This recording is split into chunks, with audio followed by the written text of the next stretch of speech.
And Brownlee crushes that one. Left field and into the night it goes. Deep shot, and that is deep to left field, and that is way gone here at the stadium. It is 6-1 for the Majors. Here's the 1-2. Jaco drives that one to left field and deep. Moving back onto the left fielder Burnside to the warning track. That ball is gone. Hayden Jaco sends one out to left field, and the Majors take a 1-0 lead. Byron drives it to right field and deep. Back it goes, warning track, wall, goodbye baseball! Byron right side hits one out to Riverside Drive. The Majors lead 5-0 on an absolute bomb from Byron. The pitch from Candell, called strike 3 on the outside corner. Fire that bow and arrow, Keith Candell. It's your first career IBL save.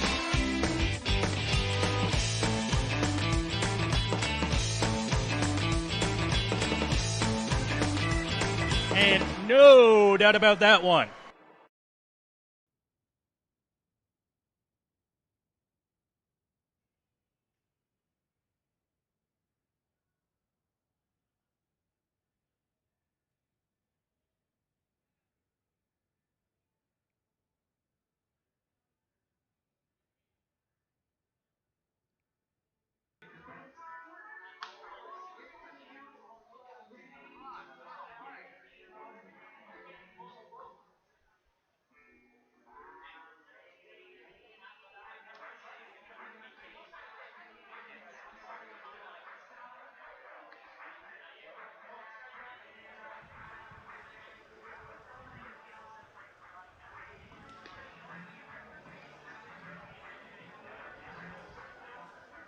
Thanks, Jackson. We apologize to everyone listening. We had a little bit of technical difficulties getting Jackson's audio through again there. We'll be working on that as we go forward. Good evening and welcome inside Labatt Memorial Park. Noah Smith, Dylan Baker with me as we welcome you here for London Majors Baseball here on Alumni Day, Dylan, where we saw the alumni just get honored down there. 4 new members going in to the Alumni Hall of Fame tonight, and it is an absolutely gorgeous night for baseball after some rain earlier today. Yeah, we weren't sure if we were going to get this ball game in, if we were going to get the alumni ceremony in today, but we have, and it's turned into a really beautiful night. Noah, you and I talked how there's a little bit of a breeze out there as we had 4 new inductees into the Majors Hall of Fame, like you talked about. Brian Perrin, Whitey Lapthorne, Barry Bugner, and Phil Schmidt as well, all going into the Majors Hall of Fame after their legendary Majors careers. So we're happy that we were able to get the ceremony in, and should be a good ball game here tonight between 2 teams right at the top of the IBL standings. Yeah, the tonight's ball game is an interesting one. The London Majors atop of the IBL standings as we head into the final few weeks of the regular season, a shortened 2021 regular season, but nonetheless, this team knows what is at stake here, a bye in the first round of the playoffs, and the number to clinch that bye is shrinking, Dylan. That's one thing that, although Roop Channerdat doesn't want to admit it, you know this team is looking for. Absolutely they are, and that begins with the players as well. They're looking at this number. It's 3. It's down to 3 for the Majors, and we'll talk about it as the game goes along, but the London Majors are just 3 games away. That's a combination of Majors wins and Kitchener Panthers losses. That number is 3. They're 3 away from clinching the pennant. That would be the 3rd pennant in the tenure of Roop Channerdat as London Majors manager, and it would put the Majors in a spot where they get that bye in the first round, which is so huge because guys are definitely nursing little injuries as the season goes on. Having that week to just rest and recover is so crucial for these players, and if they can manage to get this bye, they would most certainly love to do that. Yeah, some time off would certainly help this ball club, but you can't rest for too long because the playoffs also come with shortened series this year. Best 2 out of 3 for the first couple rounds, and then just a best of 5 for the finals, Dylan. So there's not a whole lot of chances for mistakes going into the playoffs this year. It's just about time for baseball, so, well, let's hurry things up and let's check out the starting lineups while we have a chance here. First, let's check out the starting lineups for the visiting Toronto Maple Leafs as they will be sending out one of the best hitting lineups in the Intercounty Baseball League, Dylan. They will be, Noah. This Toronto Maple Leafs lineup has an average, or the team as a whole, I should say, has an average of .314. Jordan Castaldo right off the top. The Triple Crown winner last year is hitting .313 this season. Justin Mara, the IBL home run leader this season, follows him. Garrett Takamatsu is hitting over 400, 426 this season. for the Toronto Maple Leafs. He's been off to a torrid start to his season. John Salazzo, Marcus Connect, Damon Toppoli, Jeff McLeod, Dan Mara, and Connor Lewis, all guys that can do damage with the bats. And look at Damon Toppoli, still doing it now, well into his IBL career, hitting over .350. You see the last 3 averages there, all in the 100s, below the Mendoza line, but that's not to take anything away from who they are as players. Jeff McLeod's been doing it in this league for a very long time. Connor Lewis has been a solid contributor in past seasons for the Maple Leafs, as has Dan Mara. So this Maple Leafs lineup can do damage on any given night. And we'll see what damage they can do tonight here at Labatt Park as they look to, they're in a playoff race as well, Dylan. We focus here on the London Majors, of course, being in London, but the Toronto Maple Leafs know that they have the playoffs just around the corner as well. They've got some room to make up in the standings there. There is a dog pile in the middle of the Intercounty Baseball League standings. Before we check that out, let's look at the starting lineup for the London Majors. Chris McQueen leading things off here in a lineup, well, that is awfully similar to what we saw on Wednesday night. Just one change from Wednesday night's lineup to tonight, and that is that Carlos Arteaga and Adam Fillman have flipped from the 6th and 7th spots. Carlos was hitting 7th on Wednesday, now hitting 6th. Adam Fillman goes down to the 7th spot. Again, another very good hitting team. The Majors are right up there with the Maple Leafs for team average. The bats should be on full display, although the pitching matchup is a good one. Byron Reichstein hitting .415 now. He had a home run on Wednesday night, the winning run in that 2-0 ball game, Dylan. That is the London Majors lineup in the game as they take the field right now, accompanied by the Strathroy Royals. Juniors out there getting to run out onto the field. Here is the pitching matchup, and it's a good one tonight on this Friday night. Marek Deska and Owen Boone, two of the top guys for these teams, going at it here on a Friday night, Dylan. Yeah, Marek Deska has split his time between the bullpen and the rotation, has an ERA of 2.82. Strikeouts per 9 above 10 for both of these guys, and the walks per 9 is low as well. These two guys are studs for their respective sides, so while the offenses are certainly on full display tonight, the pitching matchup will be a good one. Owen Boone looking for his 7th win of the season, Dylan. His previous season high was 5. He's already passed that. We'll now send it down to field level as it's time for the national anthems here at Labatt Park, and first pitch to follow. Tonight we have Serena Haggerty with us. Serena is an inspirational figure for many. She's been releasing music for over 5 years while selling out venues in London such as London Music Hall and Aeolian Hall. Her music has gained attention from many in the music industry for her soulful sounds that are beyond her years. She's a graduate of Fanshawe's Music Industry Arts Program, and she recently released a catchy pop single called Take It All Back. The London Majors would like to thank the London Arts Council and the London Music Office for providing quality pre-game entertainment for our fans. In addition, please clap your hands for Serena Haggerty.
So the anthem's complete here at Labatt Memorial Park, and almost time for baseball. Good evening wherever you are watching, and thanks for tuning in here to Majors TV. I'm Noah Smith. With me, Dylan Baker, Jackson Farrow, producing and doing the hosting tonight. Let's check out the standings in the Intercounty Baseball League, Dylan. It is the big talk as you get later into the season here in these final few weeks, and the London Majors atop those standings at 17-6. They are. They're 4.5 games up on the second-place Kitchener Panthers, and if you look at the second-place and fourth-place teams, only one game separates them. Kitchener is 4.5 back Welland is 5.5 back. Welland just dropped to the 500 mark last night. They could have been tied with Kitchener had they won that game against the Brantford Red Sox, who are 9 back in last place in the IBL. Then you've got Barrie and Hamilton very close together. Only a half game separates them. So it's a bit of a mishmash in the middle, and things could change as we go down the stretch here. The Majors have a pretty steady lead atop the IBL standings, and they will look to continue to eat away at that magic number, which you will see on your screen in a moment here. 3 is the magic number for these London Majors. They are very close to clinching this pennant. They're just not quite there yet. Not quite there yet, and as we mentioned, we talked to Roop Chanderdat. We said, hey, Roop, you know what the magic, and before we could even finish, Dylan, he said, I don't want to hear it. I don't want to hear what it is because it doesn't matter to my guys. We're just going out here trying to win ball games. They got 3 this weekend, 4 if you include the one they won on Wednesday night. They're just looking to go out here and get some wins, and they started that on Wednesday night. They'll look to continue that here against the Toronto Maple Leafs on a Friday night before they hit the road to Barrie tomorrow, and then Barrie back here on Sunday. It is probably the busiest last weekend of the year. It calms down a little bit after this weekend, but the London Majors know that they are close to being able to get that first round bye. They sure are, and they have a lot of games down the stretch. They play the Maple Leafs here in London tonight. Tomorrow they're in Barrie, and that begins a home and home. Tomorrow night they're in Barrie against the Barrie Baycats on MajorsTV for the IBL Game of the Week. On Sunday they'll be here at Labatt Park against the Barrie Baycats for another MajorsTV IBL Game of the Week. We'll have that one here at Labatt Park. So 2 MajorsTV games, 2 games in Barrie, and then on Tuesday, they're in Toronto taking on these same Maple Leafs. That's followed by a 3-game weekend next weekend, so there will be a lot of baseball. The Majors, all they need to do, they either win 3 games if Kitchener wins the rest of theirs, or they win a couple and then Kitchener helps them out with a loss, but they are very close to clinching this pennant. You get a look down there at the ceremonial first pitch as the Alumni Day celebrations wrap up, at least here for the pregame at Labatt Memorial Park. It is Alumni Day, as mentioned, and Dylan, they are sending tickets, auctioning off tickets for a signed Fergie Jenkins jersey. Wouldn't you love to get your hands on that one? If you're listening and you're a few blocks away from the park, get off the couch, come on down to the park, get your ticket, and try to win yourself a Fergie Jenkins jersey. Oh, yeah. I mean, how can you not want a Fergie Jenkins jersey? This man is a baseball Hall of Famer. He's in Cooperstown. He's in the Canadian Baseball Hall of Fame in St. Mary's. He's a London Majors alumni. He's a very talented guy, obviously. And if you can get a Fergie Jenkins jersey, you're in luck. There's a look at tonight's starter for the London Majors. Owen Boone on the mound here with a 6-1 record, looking to try and add on to that, but more importantly, looking to try and carry his London Majors to victory like he has already 6 times this season, Dylan. He has been a workhorse. One of the guys on this team who has put in the innings between him and Pedro de los Santos.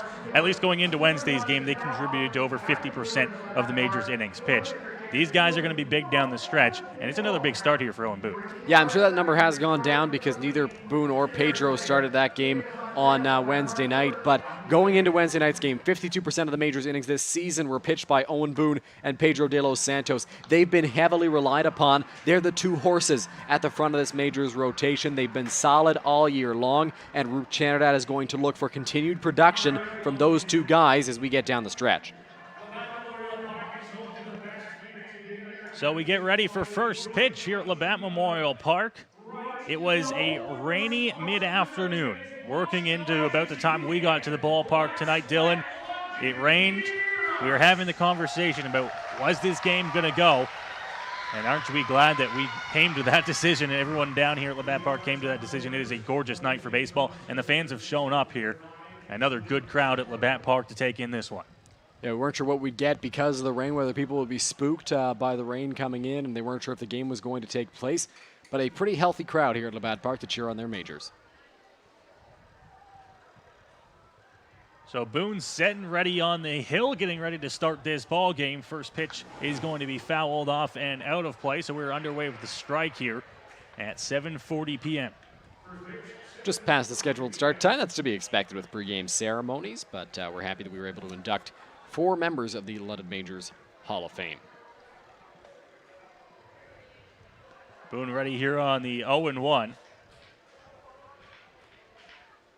This one swung on and missed. Big lively fastball there from the Majors right, and he's quickly up 0-2. You're going to see that fastball used a lot by Owen Boone. He's got plenty of confidence in it, and he's not afraid to go to it in any count. He's got a very good fastball as well. It can generate swings and misses. It can generate late and weak contact.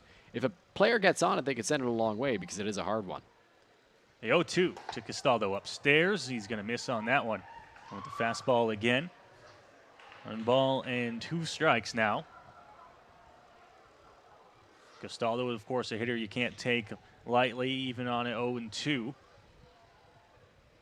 Boone, of course, knows that. 2 guys that have been around the league. 1-2 now as Boone grabs his sign, comes to the plate. That one's going to miss. 2-2. Boone and Hayden Jaco have found very good chemistry so far this season. Of course, Jaco is first year in the Intercounty Baseball League, and Boone is a very talented pitcher. These two have hit it off, and that's led to some of Boone's success this year. Jaco working this game. Had a couple days off in the last few weeks, and caught on Wednesday, caught tonight. Feeling a little bit better after getting that rest, but now he's got to work Owen Boone through a 3-2 count here on the leadoff man, Castaldo. Fans trying to cheer on Boone here. Grabs his sign and comes to the plate. That one going to miss, and he's going to walk the leadoff man. Not exactly an ideal start to the ball game if you're Owen Boone. You got ahead 0-2 on the on Jordan Castaldo, but you've got to be careful when you face Jordan Castaldo because he can beat you in any count. He's a very talented player. He won the Triple Crown last year after, as I mentioned off the top, tried to be a little bit too careful, wasn't really locating his pitches, pulled off of a fastball that went way above the zone, and he winds up walking him. You don't really want to walk anybody and give anybody any free passes against a lineup like the Toronto Maple Leafs.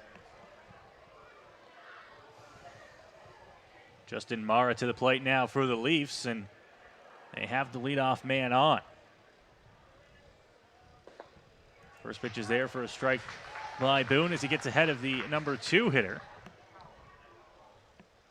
For Owen Boone, this is just his 3rd start at home this season, his 8th start overall. The last one was July 25th against Barrie in the first game of the doubleheader. Hit into shallow left field, coming in, and that one's going to drop out in front of Philman, and it's going to be a base knock for Mara to put 2 runners on here, nobody out, top of the first inning. Both Chris McQueen and Adam Philman were very close to catching that baseball, but neither one truly had the speed to get there in time. Was not hit overly hard by Justin Mara. It's some of the weak contact that Owen Boone will induce. But right there, oftentimes you'll see runners get caught because they have to wait to make sure the ball drops and get thrown out at second. Castaldo got a great read on that pop fly and was able to move up. So now the Leafs in business here in the top of the first inning, and it's Garrett Takamatsu to the plate with a pair of runners on. Fouled off on the first pitch, it's 0-1. Wednesday night, Dylan, we saw Luke Kelly pitch for the Majors, one of the newest arms on the club, and one of the things he really struggled with was getting the leadoff man in the inning. You know, despite that, Noah, he threw 7 dazzling shutout innings and was very good out there for the Majors. But yes, for the first little while, first part of that ball game, he couldn't get the leadoff guy out. Always managed to pitch his way out of it, though. Pitch missing on 0-1. And the fastball there. Let the leadoff man on. You can work out of it if you've got the stuff, but it's only a matter of time before they score runs. We didn't see that on Wednesday. Kelly was able to set down the Cardinals. Now it's a 1-1 pitch from Boone. He's going to miss. 2-1 now. You know, one of the things you and Jackson mentioned on the broadcast is that the Hamilton Cardinals had a lot of left-handed hitters, and so the matchup was good for the Majors with the lefty Kelly against the left-handed hitters from Hamilton. The Toronto Maple Leafs not only have more right-handed hitters, but they have a very talented lineup. Like, they are at the top of every offensive category in the IBL. So 2 different lineups, and it's possible that with this Toronto lineup, as Garrett Takamatsu steps out, gathers his thoughts, that it's tougher to work out of those jams because of the level of offensive ability that they have up and down their lineup. From 1 through 9, every single one of these guys can hit, and Sean Riley's not even in the lineup. 2-1 from Boone. Upstairs, he's missed with the fastball again. Now the throw down to 2 is into center. Holding at second is Castaldo, as he was a little bit slow getting up after diving back into second, so it won't come back to hurt him.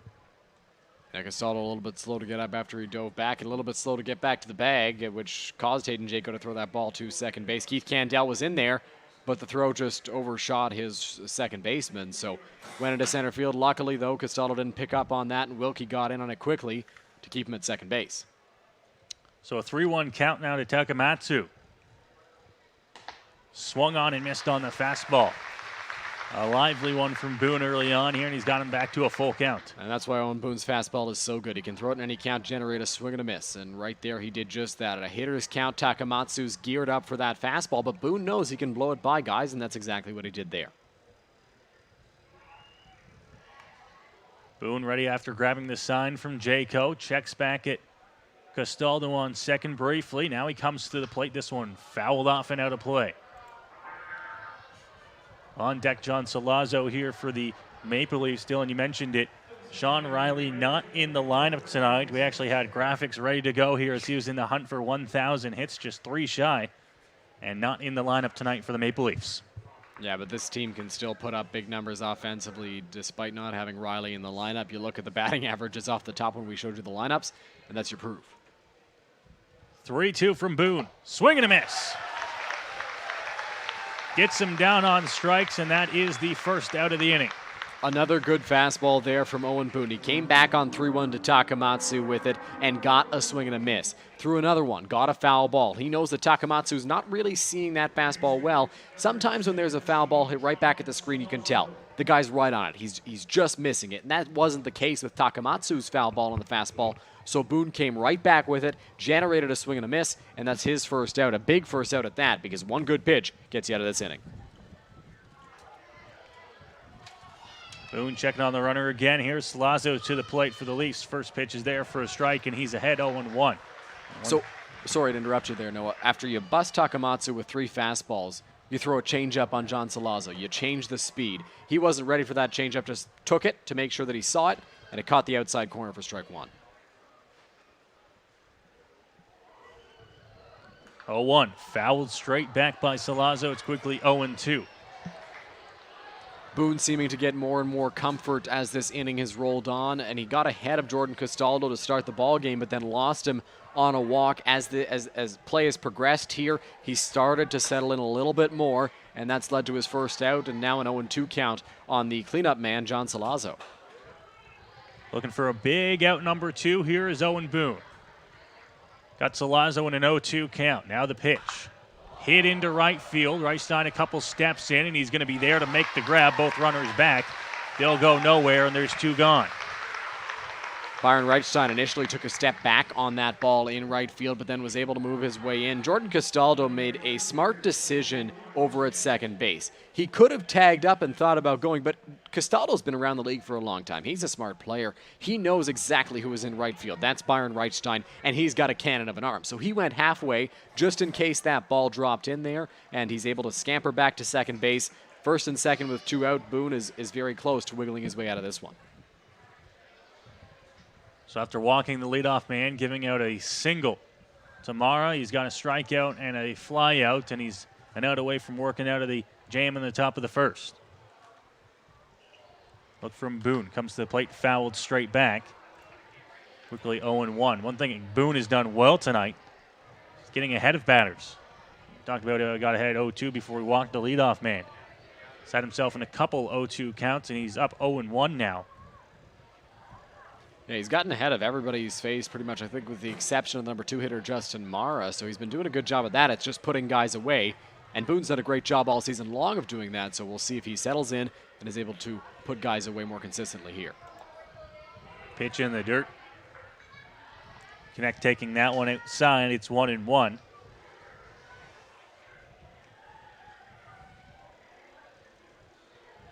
You may hear it a little bit at home. It's the breeze is picking up here in the bat park.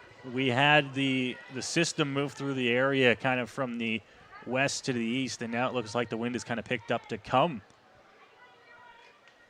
from the east, a little bit to the south as well. Pitch outside. Connect thought about it. He's not going to go around on the check down at 1. 2-1 now.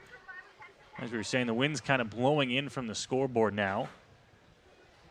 We'll see if that plays a factor in this ball game. It's certainly giving us a nice breeze up here in the press box. Definitely benefits the pitchers if it is blowing in. 2-1 now, Boone. Quick check back at Castaldo. Comes to the plate upstairs with the fastball, 3-1. Yeah, Boone got ahead of Marcus Connect with the first pitch strike, and he's been doing a good job of that so far in this ball game, but didn't really attack him very well after that. He hasn't come at him in the strike zone. He's missed with 3 straight pitches. Nearly got Connect to chase an off speed, but didn't quite get the swing. Fastball, outer edge there for a strike, and the count will move to full at 3-2. And now with 2 gone, imagine you'll see the runners in motion here for the Leafs. Got to come across the infield on a ground ball. Now the runners will be moving here, no one right there. 3-1 count, tough spot for Boone. When you got a fastball like his, you just come right with it. That's what he did, painted the outside corner. Ready on 3-2. Boone to the plate, just off, and he's going to walk him. And the bases will be loaded here for the Leafs with 2 gone. Second walk of the inning so far for Owen Boone, who has thrown 24 pitches, 54% of them strikes. 13 of his 24 pitches have been strikes, 11 have been balls. That number is certainly more elevated than you would like it to be if you're out there on the mound. So Chris McQueen is going to come in, talk to his pitcher, just try to calm him down a little bit, and just level with him here. He's got the bases loaded, 2 outs, just needs to relax, settle in, come after Damon Topley at the plate, and McQueen's doing a good job of just trying to calm his guy down. So after a slight mound visit from Chris McQueen, the shortstop, Owen Boone will have to face the bases loaded. And a still dangerous hitter here for the Leafs as that one's fouled back to the screen 0-1. Yeah, Damon Topley is still doing it out there with the bat. He's hitting .356 coming into this ball game for the Maple Leafs. And right there, right on the fastball from Owen Boone. Fouled that one straight back to the screen. Boone has to focus on putting him away, not worrying about any of those runners out there. He just needs 1 out, and that man is standing at the plate. Topley on the ground, right back to Boone. Boone just going to take this one and shovel it over to first in time. And so Owen Boone, despite throwing over 25 pitches, will get out of the first unharmed. Yeah, and it didn't look great to start the inning for Owen Boone as he lost Jordan Castaldo after going ahead 0-2 and then allowed a bloop single to Justin Marr, the catcher. That was followed by a strikeout, though, of Garrett Takamatsu. Then John Salazzo popped out. And just when you thought Boone was going to get out of it, he started rolling again. He did walk Marcus Connect, got behind him 3-1, came back, was able to get to 2 strikes, and then walked him for ball 4 with a full count. But luckily, right there for the Majors and Boone executed a great pitch. It was inside. Topley got jammed and sent it right back to the pitcher's mound. Boone took his time and threw it over to the first baseman. Oftentimes, we can see pitchers rush that throw and throw it into right field, but he ran it over, just flipped it over to his first baseman in the ballgame, Julian Johnson, to retire the side. A lot of times you'll see guys run that almost the entire way themselves just to make sure. And I've been there, Dylan. That's sometimes those throws are the toughest ones to make because you overthink them. Yeah, you just get so zoned into your catcher, and you're repeating your delivery. If you're a good pitcher, you're repeating that delivery, and you're having success doing that. But then all of a sudden you change your sight lines. Oh, I have a different throw to make, and you've got a lot of time. I think oftentimes pitchers have more time than they realize when they're trying to make that play because it's usually not hit overly hard back to them, and they have a lot of time. They can just make that throw to first. Sometimes it doesn't work out that way, but right there, Boone did a good job of ensuring that it got to Johnson. Well, you get a look on your screen there at the starting pitcher for the Toronto Maple Leafs. We highlighted him at the beginning. Marek Deska has got a 3-0 record so far this season after splitting time as a starter and out of the bullpen for this Toronto Maple Leafs club. And he's going to have to be tasked with the sometimes difficult task of facing this London Majors offense. Yeah, the Majors didn't put a ton of runs on the scoreboard the other night against the Hamilton Cardinals, just the 2. Deska so far this season, half of his appearances have been starts. He's thrown 22 1/3 innings for the Toronto Maple Leafs, 25 strikeouts in those innings to just 6 walks. He's done a great job of limiting the free passes this season. 2.82 ERA. He's been very successful out there on the mound for the Leafs. In his last outing, he got the win, going 5 1/3 innings against the Kitchener Panthers at Christie Pitts. Allowed 3 hits, 1 run, struck out 5, and walked 2 in the winning effort. So that'll bring Chris McQueen to the plate here for the Majors to start things off in the bottom of the first. McQueen had another fantastic game in the leadoff spot on Wednesday night. proving ultra tough to strike out and finding any way on base he can. First pitch is there for a strike from Deska. It's 0-1.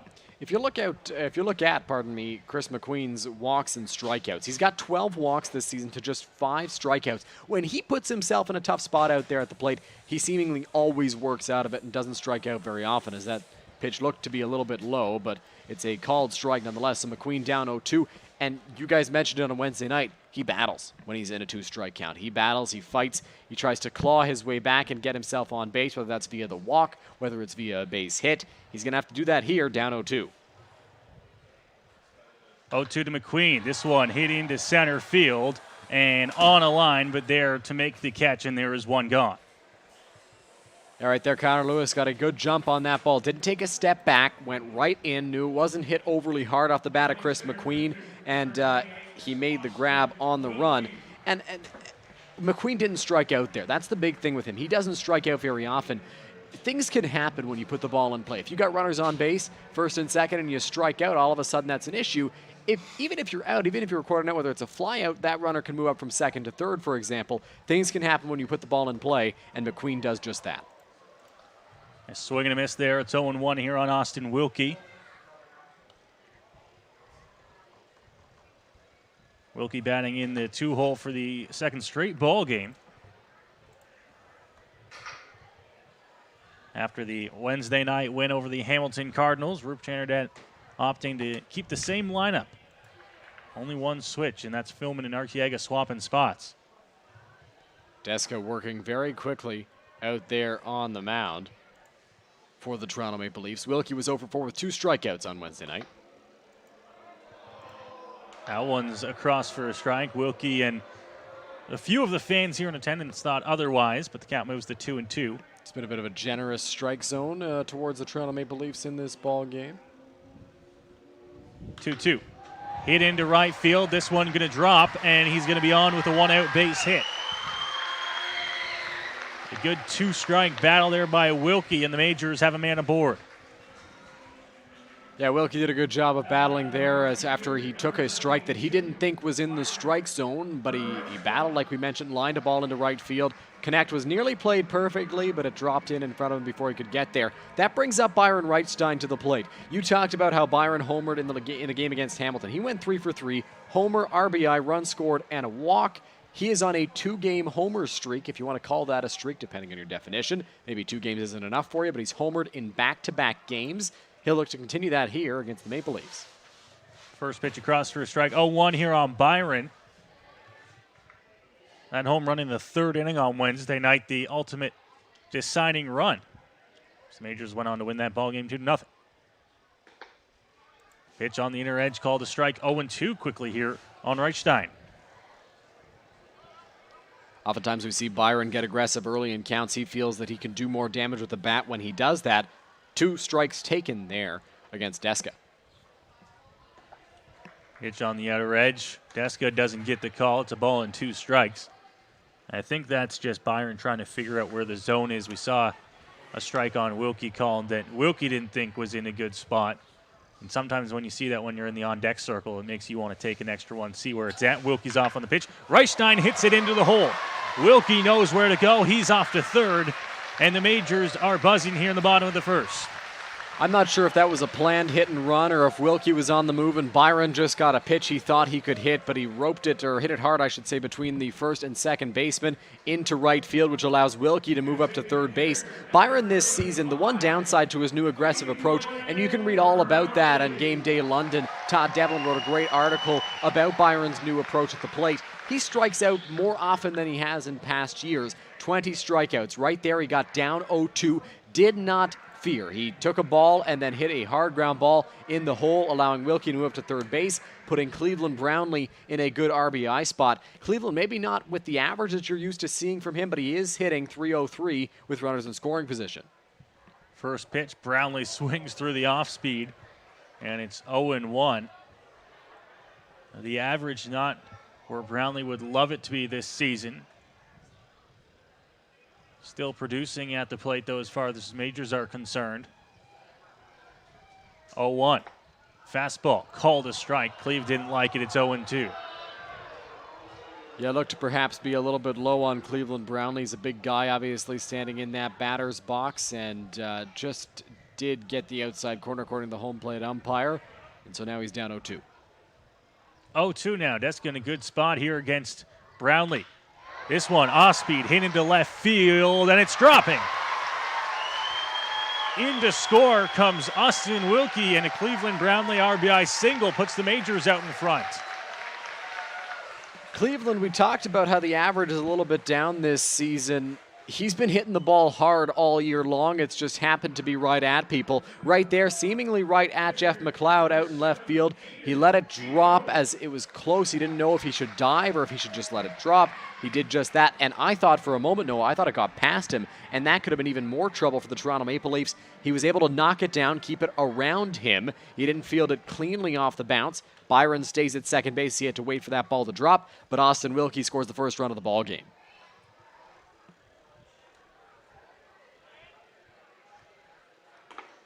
First pitch here to Hayden Jaco is there for a strike. It's 0-1. 3 straight hits for the London Majors have them a 1-0 lead here in the bottom of the first inning. And now Hayden Jaco looking to keep the line moving. Jaco hits this one into left field. Back and caught on the run. Looked like that one had a little bit more on it, but there are 2 gone. Yeah, kind of jumped off the bat there. Noah, you thought maybe for a second Hayden Jaco hit his second home run at Labatt Park this season. I believe fourth overall for Hayden Jaco if that one would have gone out. But it stayed in the ballpark, and McLeod did a great job of tracking that ball down. He had a long way to run towards the gap, but he made the play, and that is the second out of the bottom of the first inning as Carlos Arteaga steps up to the plate. Went 1 for 3. A walk, scored a run, and reached on an error against the Hamilton Cardinals. Carlos has been an interesting guy this season because over 2/3 of the balls that are put in play are ground balls. He's got 65% ground ball percentage on the balls he puts in play. This one looped down the right field line. Going to be a tough play, and it's going to drop fair. In to score comes Reichstein. Brownlee up to third, and he's in there safe. Boy, a strange play over there in shallow right field. You saw on your screen Jordan Castaldo was going after it, and then he just kind of pulled up, Noah. He let the ball drop. He expected Takamatsu to take it, but at the same time that Castaldo pulled up, Takamatsu did the same. They did not communicate well enough on that pop fly, and that allowed the ball to drop directly on the line in right field. Heads-up base running from Cleveland Brownlee. He doesn't have the speed he once did, but if you're a heads-up base runner, you can still take that extra base. That's exactly what he did there. So runners at the corners. Now Cleveland's just 90 feet away from scoring another run. Majors already up 2-0. First pitch there for a strike, and it certainly helps for the Majors that there are 2 gone there. Both those runners getting a head start and just on the move. And probably the softest hit ball of the inning scored a run for the Majors and kept the inning alive. That one outside, 1-1 here to Adam Philman. Majors would love to tack on a few more here. At least that runner standing at third base represented by Cleveland Brownlee. Pitch by Deska on the ground up the middle. Picked up and shoveled over to second base in time. And that'll do it for the bottom of the first inning. But the London Majors pick up 4 hits and 2 runs here in the first inning and will carry a 2-0 lead going into the second inning. We'll take a break here. You're watching London Majors baseball here on Majors TV.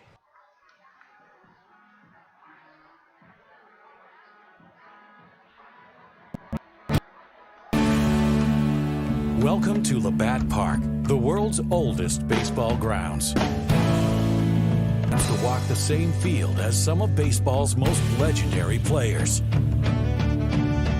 View artifacts inside the original clubhouse.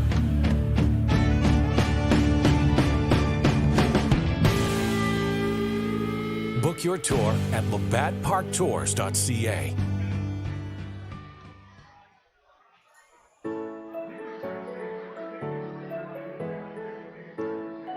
Welcome to Modern Health and Performance. The MHP team here provides patient-centered care custom to your needs. One-on-one treatment, assessing and treating the cause. Get back to doing what you love. Offering chiropractic, physiotherapy, massage, and custom orthotics. Our team is here for you. Book your appointment online today. New patients always welcomed.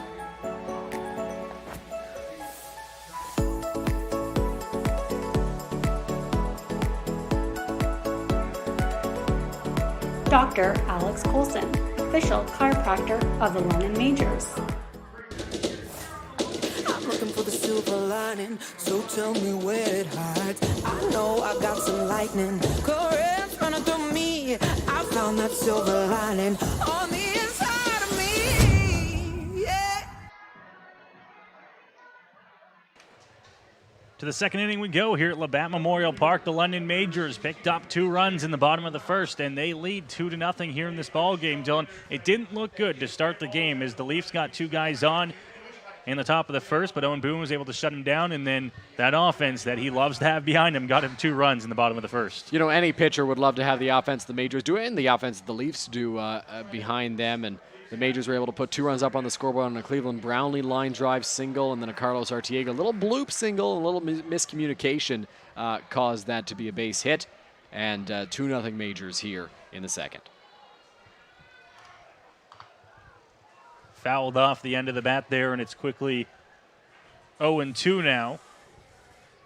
Noah, for a moment on that play out in right field, I wondered whether it would be scored an error, and of course, we miss our official scorer, Linda Ross, who we know is watching religiously. Everybody in the press box, Sue, Dave, Eric, Noah and I, Jackson as well, miss you, Linda, and we hope to see you soon.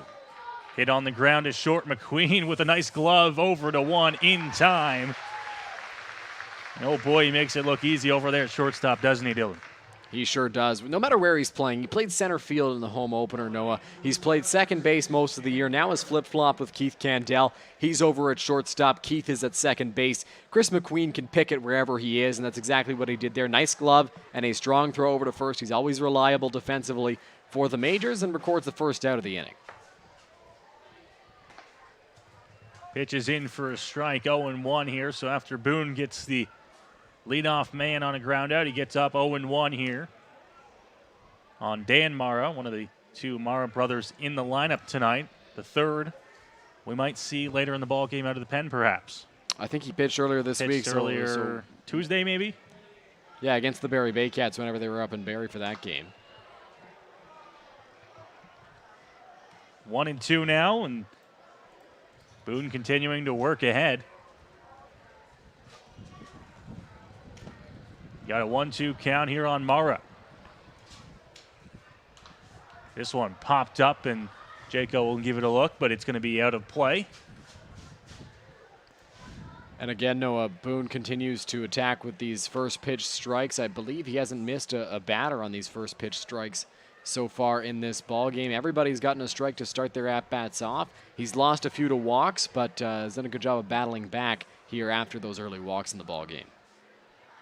1-2, fastball just missing from Boone. He really geared back on that one, but it's 2-2. You know it's thrown hard when you see a cloud of dust and dirt come out of the catcher's glove. Right there, it was thrown very hard from Owen Boone, did not quite get the corner.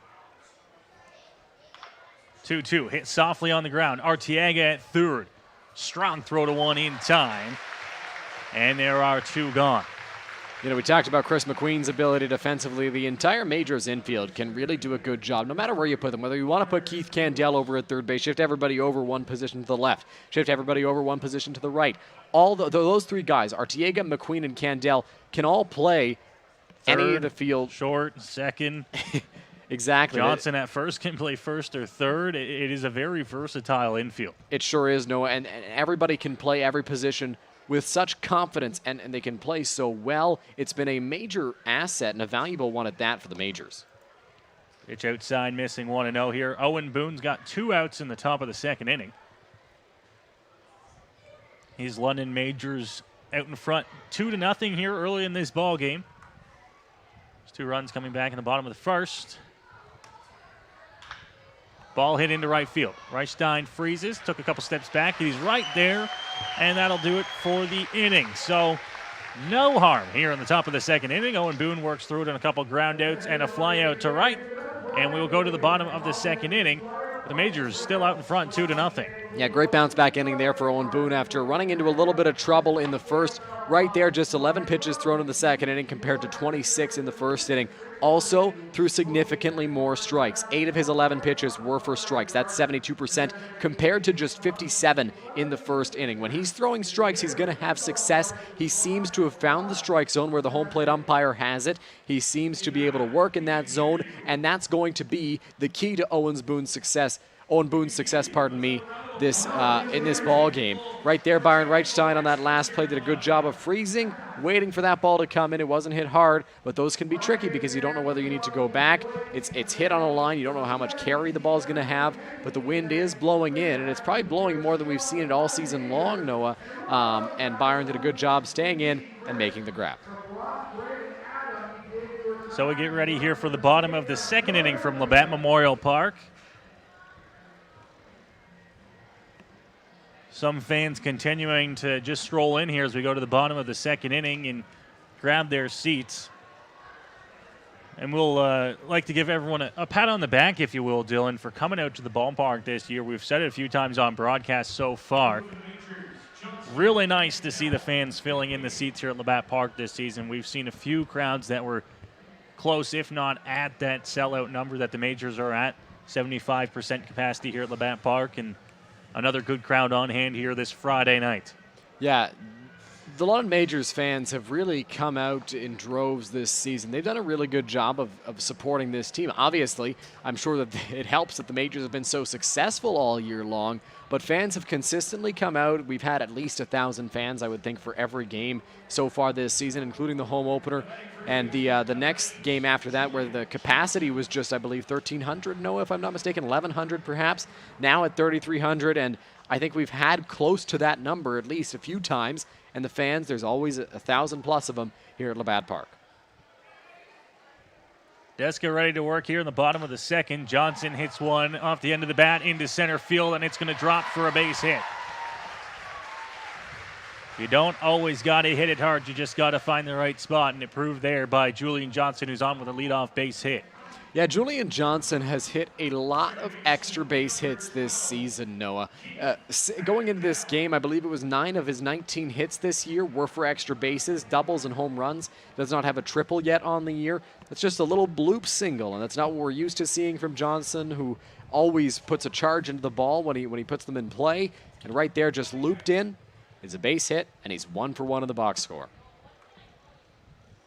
Squaring around a bunt, and now Johnson's going to be caught out there to throw down to 2. Is in time to get him. So it looked like it was going to be a sacrifice bunt as Candell squared around, but Johnson was off early, and he got caught when the pitch was way outside.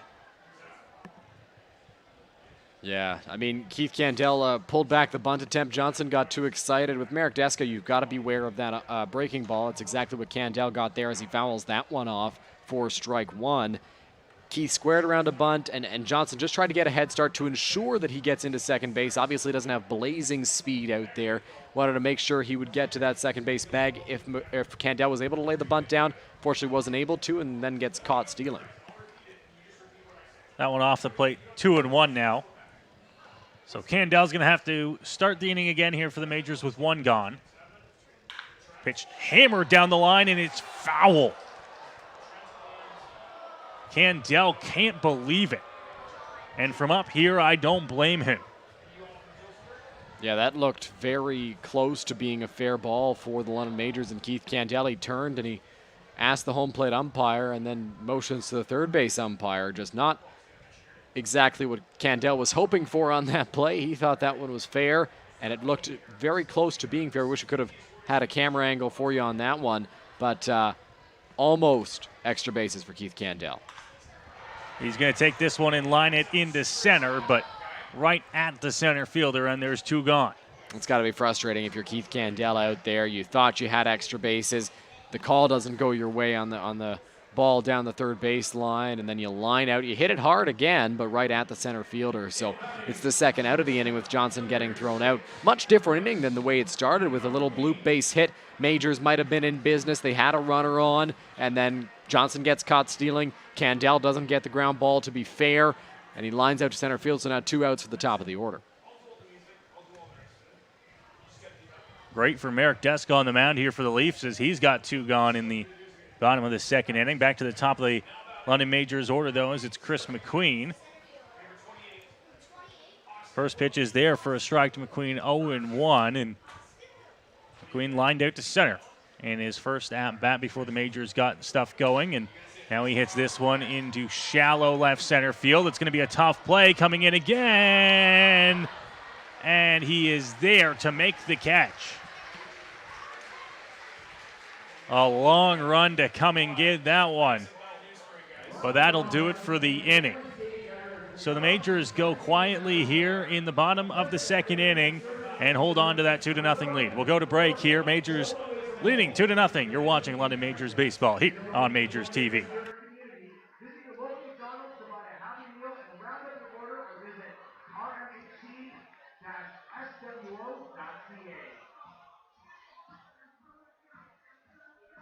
Start for September. Have you been thinking about a new career? Maybe taking a course or starting a new program. There's still time to get started this September. Visit fanshawc.ca to see full-time, part-time, and online options to start this fall. That's fanshawc.ca. We'd also like to thank some of these other amazing sponsors: Stewards of London, M&T Printing, Radcliffe Real Estate Team, Kitchen Saver, Peter Car Preferred Insurance, Fanshawe College, Labatt Brewery, North Star Ice, Fanshawe Conference Services, Conference Royal LePage, Ron McDonald Healthcare,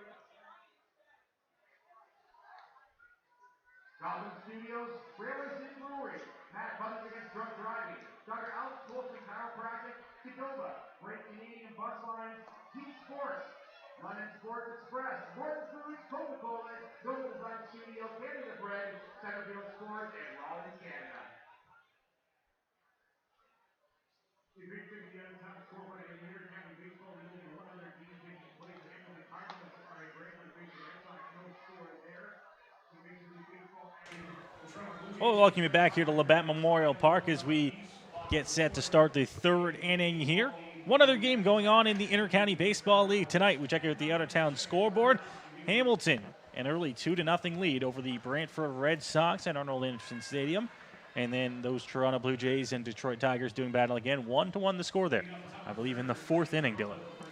Yeah, Hamilton and Brantford are both eliminated from the pennant race, but Hamilton jockeying for positioning with the Barrie Baycats. That will change the seeding if they're able to move up. It's very close between the two teams right now, and I don't think they're out of it for second or third place by any means, or even fourth place, but it's a bit of a longer road for them if they want to aim for one of those spots. Now they just try to battle with Barrie to continue to move up in the standings little by little. Pitch inside by Boone, and it is 1-1. The IBL this season, Dylan, seems closer than it has been in the last few years in terms of the top team and the bottom team. Throw them in a series, it could be close no matter who you throw in there. Absolutely it could be, Noah, and I think we've seen a lot of parity around the league. I mean, all these teams can beat each other on any given night. We've seen it happen all throughout the season. I mean, you throw anybody out there on the field and anything can happen, it feels like, in this IBL season. 1-2 now. Boone delivers off speed, swung on, fouled off, out of play. And we'll have to redo the 1-2.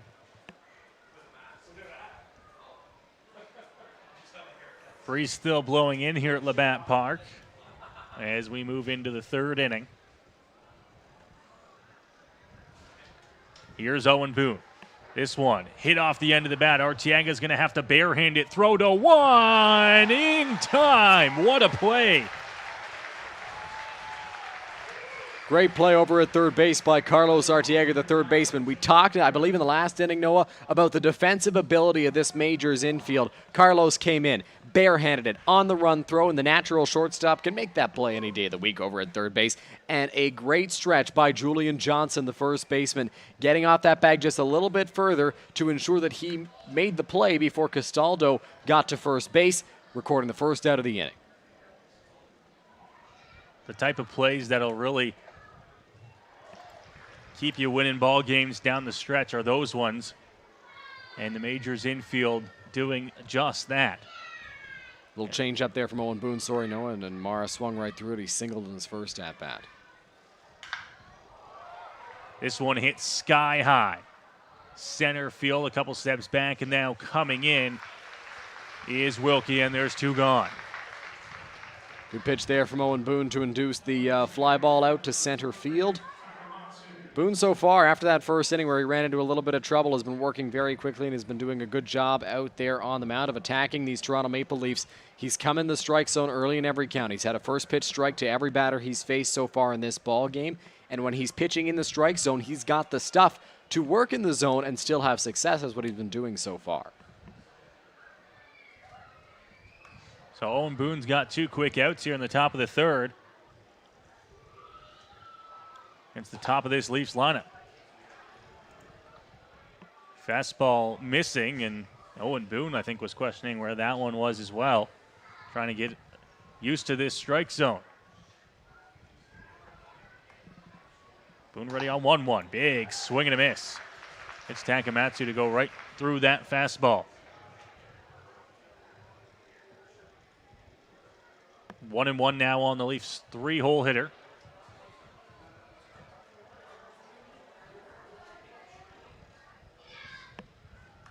Now Boone again. This one hit off the end of the bat to short. McQueen having to come in there, and he had to be quick, but it got under his glove. And it'll be an error charge to Chris McQueen. Yeah, that one just kind of skipped right under his glove there, Noah. He tried to move in and scoop it, expecting a higher hop. Didn't quite get it. It just kept rolling, and that could be due to the fact that the field is wet. Actually, funny enough, Chris McQueen was down with us when we were chatting each other up before the game with the rain. He said the ball will stay down tonight because of all this rain. Right there, was trying to pick that ball, and it just went right under his glove. So now Boone's got to work from the stretch with 2 gone.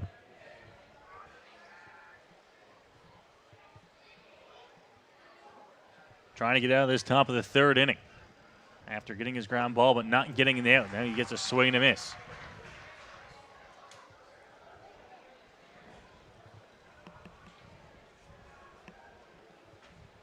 John Salazzo looking to try and extend this Maple Leafs 3rd inning. Pitch hit on the ground over to second base. Candell waits back on it. A couple hops over the first in time. Quick with the hands is Keith Candell, and the Majors get out of the top of the 3rd inning unscathed. Yeah, right there, Keith Candell had to wait on that ball to come to him. Couldn't charge because the runner was moving right in front of him. Had to wait back, but he's got very quick hands like you talked about there. Noah able to unload in a hurry and get it over to first base to retire the side. We've talked all game long about how well these guys play defense out there on the infield. Another example of that right there. Candell got it and immediately fired a strike over to first baseman Julian Johnson. So the Majors will come to the bats in the bottom of the 3rd inning, looking to try and add on to this 2-0 lead they have. A reminder to those of you watching at home and maybe you're looking for something to do in the London area tomorrow, the London area will be welcoming home some of their Olympians, Dylan, to Labatt Park tomorrow. And we've been told to remind you from our good friend Bill down at the third base grandstand that he will be open. Yeah, Bill Ross, our concession operator here at Labatt Park. The concessions, if you're planning on coming tomorrow night, the concessions will be open on both the first base and third base side. So you can get your burgers, popcorn, chips and queso, wherever you'd like. You can get it on both sides. You can get some ice cream as well. Enjoy the evening. You must reserve your spot online. Remember, you have to do that. You cannot show up to the Labatt Park gates and say, hey, I'm here for the Olympic event. London is honoring all of its magnificent Olympians, and to get a chance to watch that happen live, you must purchase a ticket online, and you can enjoy some great food. Noah, you and I talk about it all the time. We love a good Bill's Burger. We love all the food that's offered here at the Majors concession stands. We know that the chips and queso is a hit up here in the press box. You can get some chocolate bars as well. Chocolate bars. I think they have some other candy down there. They do. Popcorn. We haven't mentioned the popcorn yet. Fantastic choices, and they could be all yours. All you got to do is just come to the Olympic celebration here at Labatt Park tomorrow and make your way down to the concession stands where they will be glad to serve you. And speaking of that, I could use another Bill's Burger. And I know we've already had one tonight. Man, are they good. They are so good, Noah. It's the pregame meal. I mean, it's the taste of summer for us here at Labatt Park. Jackson, I know, enjoys the Bill's Burgers as well. Noah, you do. We all order a Bill's Burger pregame. That's the pregame meal for, I think, a lot of us here in the press box. Just such good food, all of it. Whether it's a burger, hot dog, chips and queso, whatever you order, it's going to be good from the concession stands here at Labatt Park. I know they're sitting at home shaking their heads. Third inning, these guys are talking about food already. Normally we wait till like the 7th or the 8th, but later in the game when we're real hungry. Deska able to get ahead here, 0-1.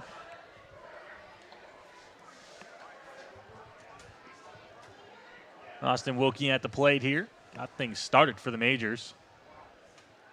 Back in the bottom of the first.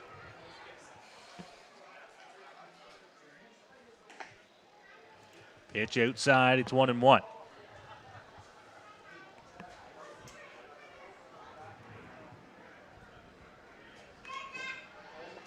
Off-speed pitch, called a strike. 1-2 here on Wilkie as Deska able to get ahead. The Majors so far through the first 2 innings of the ball game have 5 hits. Swing and a miss. Wilkie down on strikes, and that will be the first out of the inning. When Marek Deska is having success, he's using that lethal combination of a very, very good breaking ball. We see Butch McClarty in the chat mentioned it for us. Deska is a former pitcher with the Polish National Baseball Club, and he's got a nasty curve, he tells us. And right there we saw it. I think it was a called strike on that pitch to Wilkie, but he could have also been called on the swing because he was so tempted to go after that one, and then Deska came right back with the fastball and just overmatched the Majors center fielder. Missing outside here to Byron Reichstein. Byron had that hard hit into right field in the first inning with Wilkie on the move. It really put the Majors in business in the bottom of the first.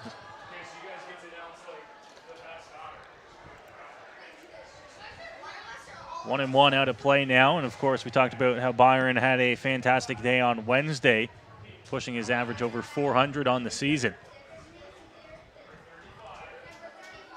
Now he's got a 1-1 count here against Deska. Pitch inside, and it's 2 balls and a strike.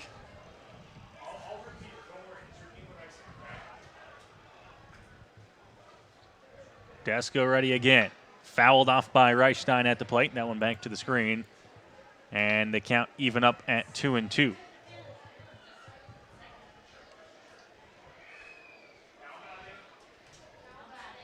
Majors have Cleveland Brownlee on deck.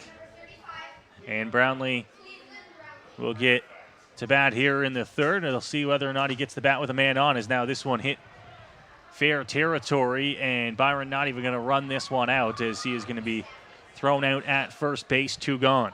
I think Byron might have thought that ball was fouled off, and then the home plate umpire did not call it foul, so he just kind of stood in the batter's box, expecting it to be called a foul ball. It was not, and he is easily retired over at first base. So now Cleveland Brownlee will come to the plate with 2 gone in the bottom of the third inning.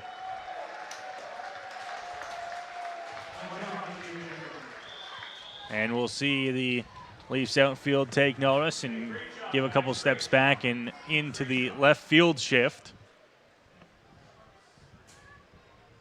You see the big shift with Cleve on, as he's generally a pull hitter. Not so much when Byron's up before him, as he can hit the ball the opposite way. They saw that Wednesday night with the opposite field home run.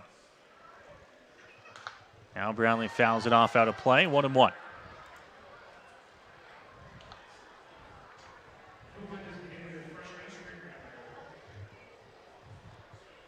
Deska looking for a new ball here from the home plate umpire.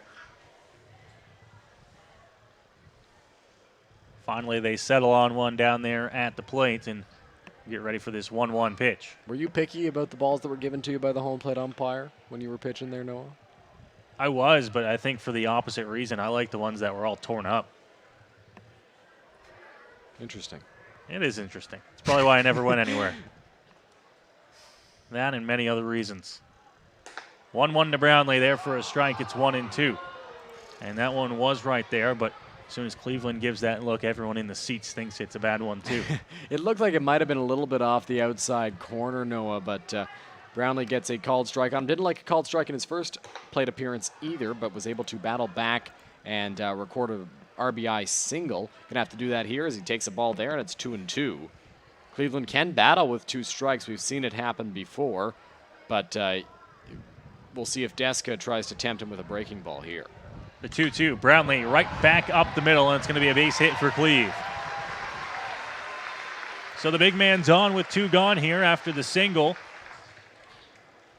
And now the Majors will have Hayden Jaco to the plate. Really good job by Cleveland Brownlee there, staying on the breaking ball. We talked about how the breaking ball from Deska is a very good one, and it's a pitch that he likes to utilize to get swings and misses, generate swings and misses.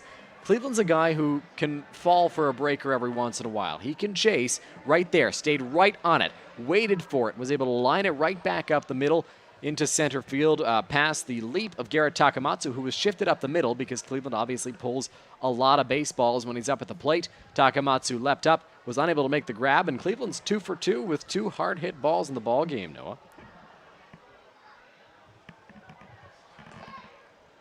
There for a strike, and it's 0-1 here on Hayden Jaco.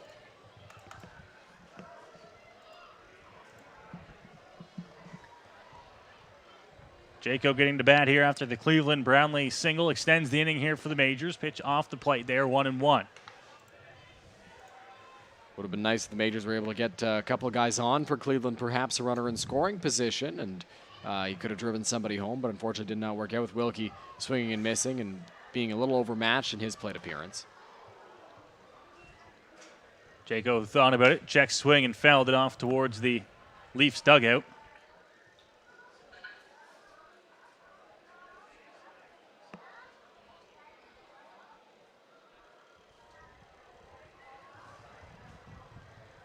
Deska steps off there on 1-2, regrabs his signs. Now the righty ready to the plate. That one just off the plate, 2-2. Good spot there by Deska. I was about to say the same thing, no. Good spot from Deska, good take from Hayden Jaco. Tough one to take on 2 strikes, but Deska didn't get the call. Now the 2-2. Off-speed pitch inside, and the count will move to full now. Good battle here from Hayden Jaco, and a good battle by the London Majors so far in the inning. I mean, we saw Cleveland Brownlee do it in his at-bat where he went down with 2 strikes and battled right back to 2-2 where he then singled. Hayden Jaco now working this to a full count. Majors done a good job of laying off the tough pitches from Deska and fighting off others. The 3-2 outside, and Jaco is going to take the full count walk. And now the Majors, with 2 out, get something going. And it'll bring Carlos Arteaga to the plate with Brownlee standing at second, and now Jaco at first. If you'll recall, in the first inning, Carlos Arteaga popped a ball down the right field line, and a bit of a miscommunication between first baseman Jordan Castaldo, second baseman Garrett Takamatsu, and right fielder Marcus Connect allowed that ball to drop. Cleveland moved up from first to third on the play, and a run scored on that as well. So Carlos going to look to drive another runner home with Cleveland standing out in scoring position. He may have to put one sort of towards the gap to get Cleveland home on the ball, on a ball to the outfield. With 2 outs, Cleveland will be able to leave on the hit. But if it's hit hard right to an outfielder, they might hold him. This one fouled off out of play. Over top of the first base grandstand, 1-1 now.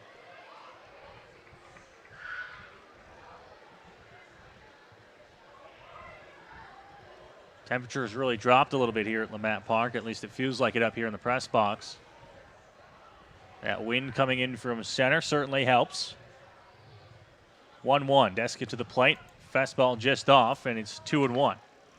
Marek Deska now has thrown his 50th pitch through 2 2/3 innings. Has been pretty consistent at throwing strikes. He's got a 68% strike percentage, but the pitch count is certainly elevated. Him and Owen Boone are actually around the same spot. Deska nearly through 3 innings. Boone at 49 through 3. Deska at now 51 through 2 2/3.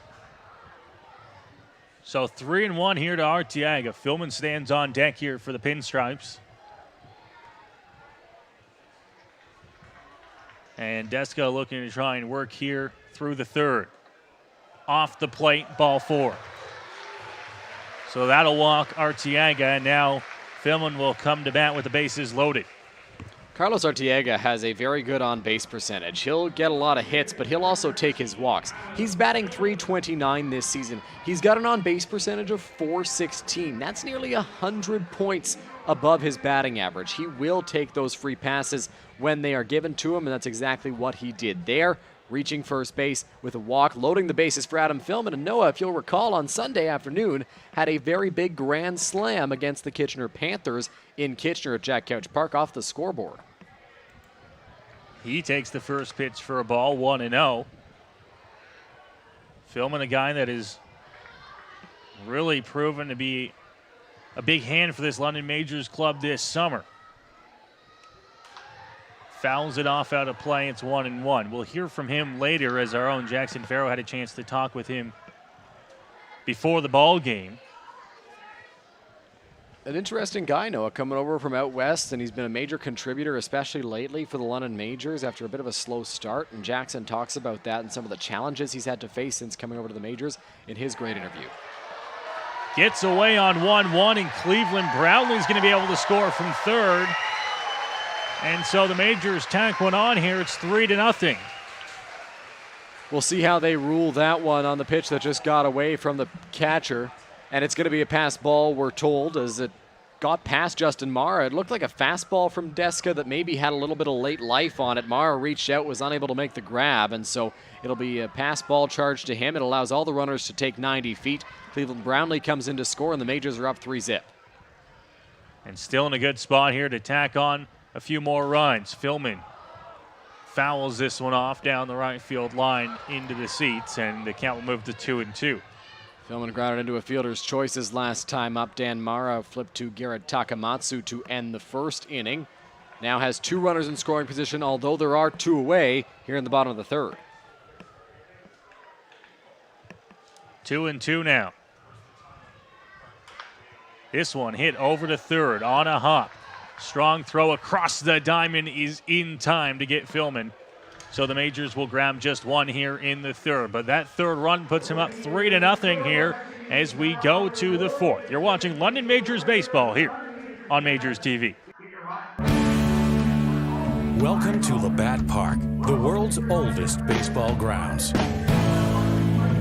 Don't miss your chance to walk the same field as some of baseball's most legendary players. View artifacts inside the original clubhouse.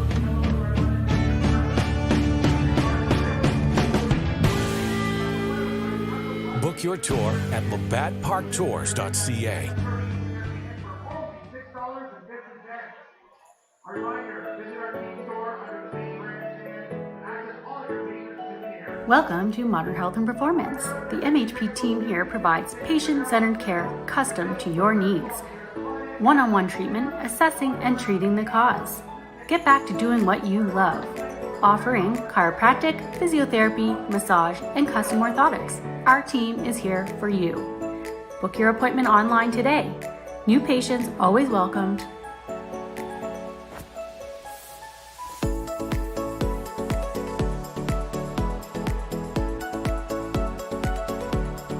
Dr. Alex Coulson, official chiropractor of the London Majors. I'm looking for the silver lining, so tell me where it hides. I know I got some lightning, currents running through me. I found that silver lining on the inside of me. Yeah.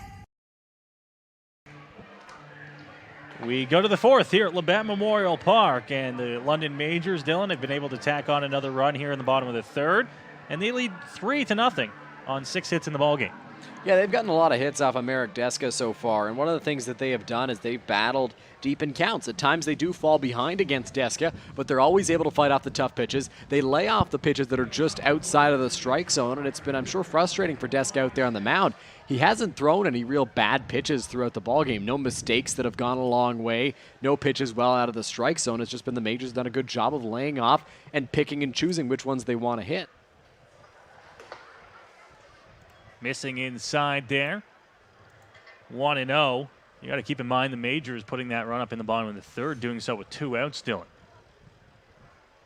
Yeah, on a pass ball as well, Noah. They were able to battle on a few at-bats.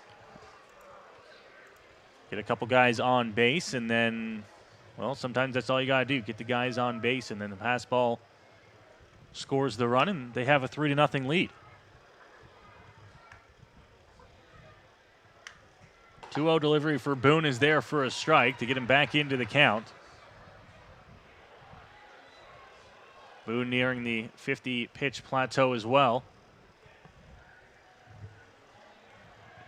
Pardon me, just past the 50-pitch plateau. Swing and a miss. 2-2.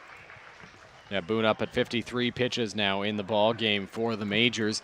He had a long first inning, and that's been what's costed him so far, but he's been working back and working quickly as the game has progressed.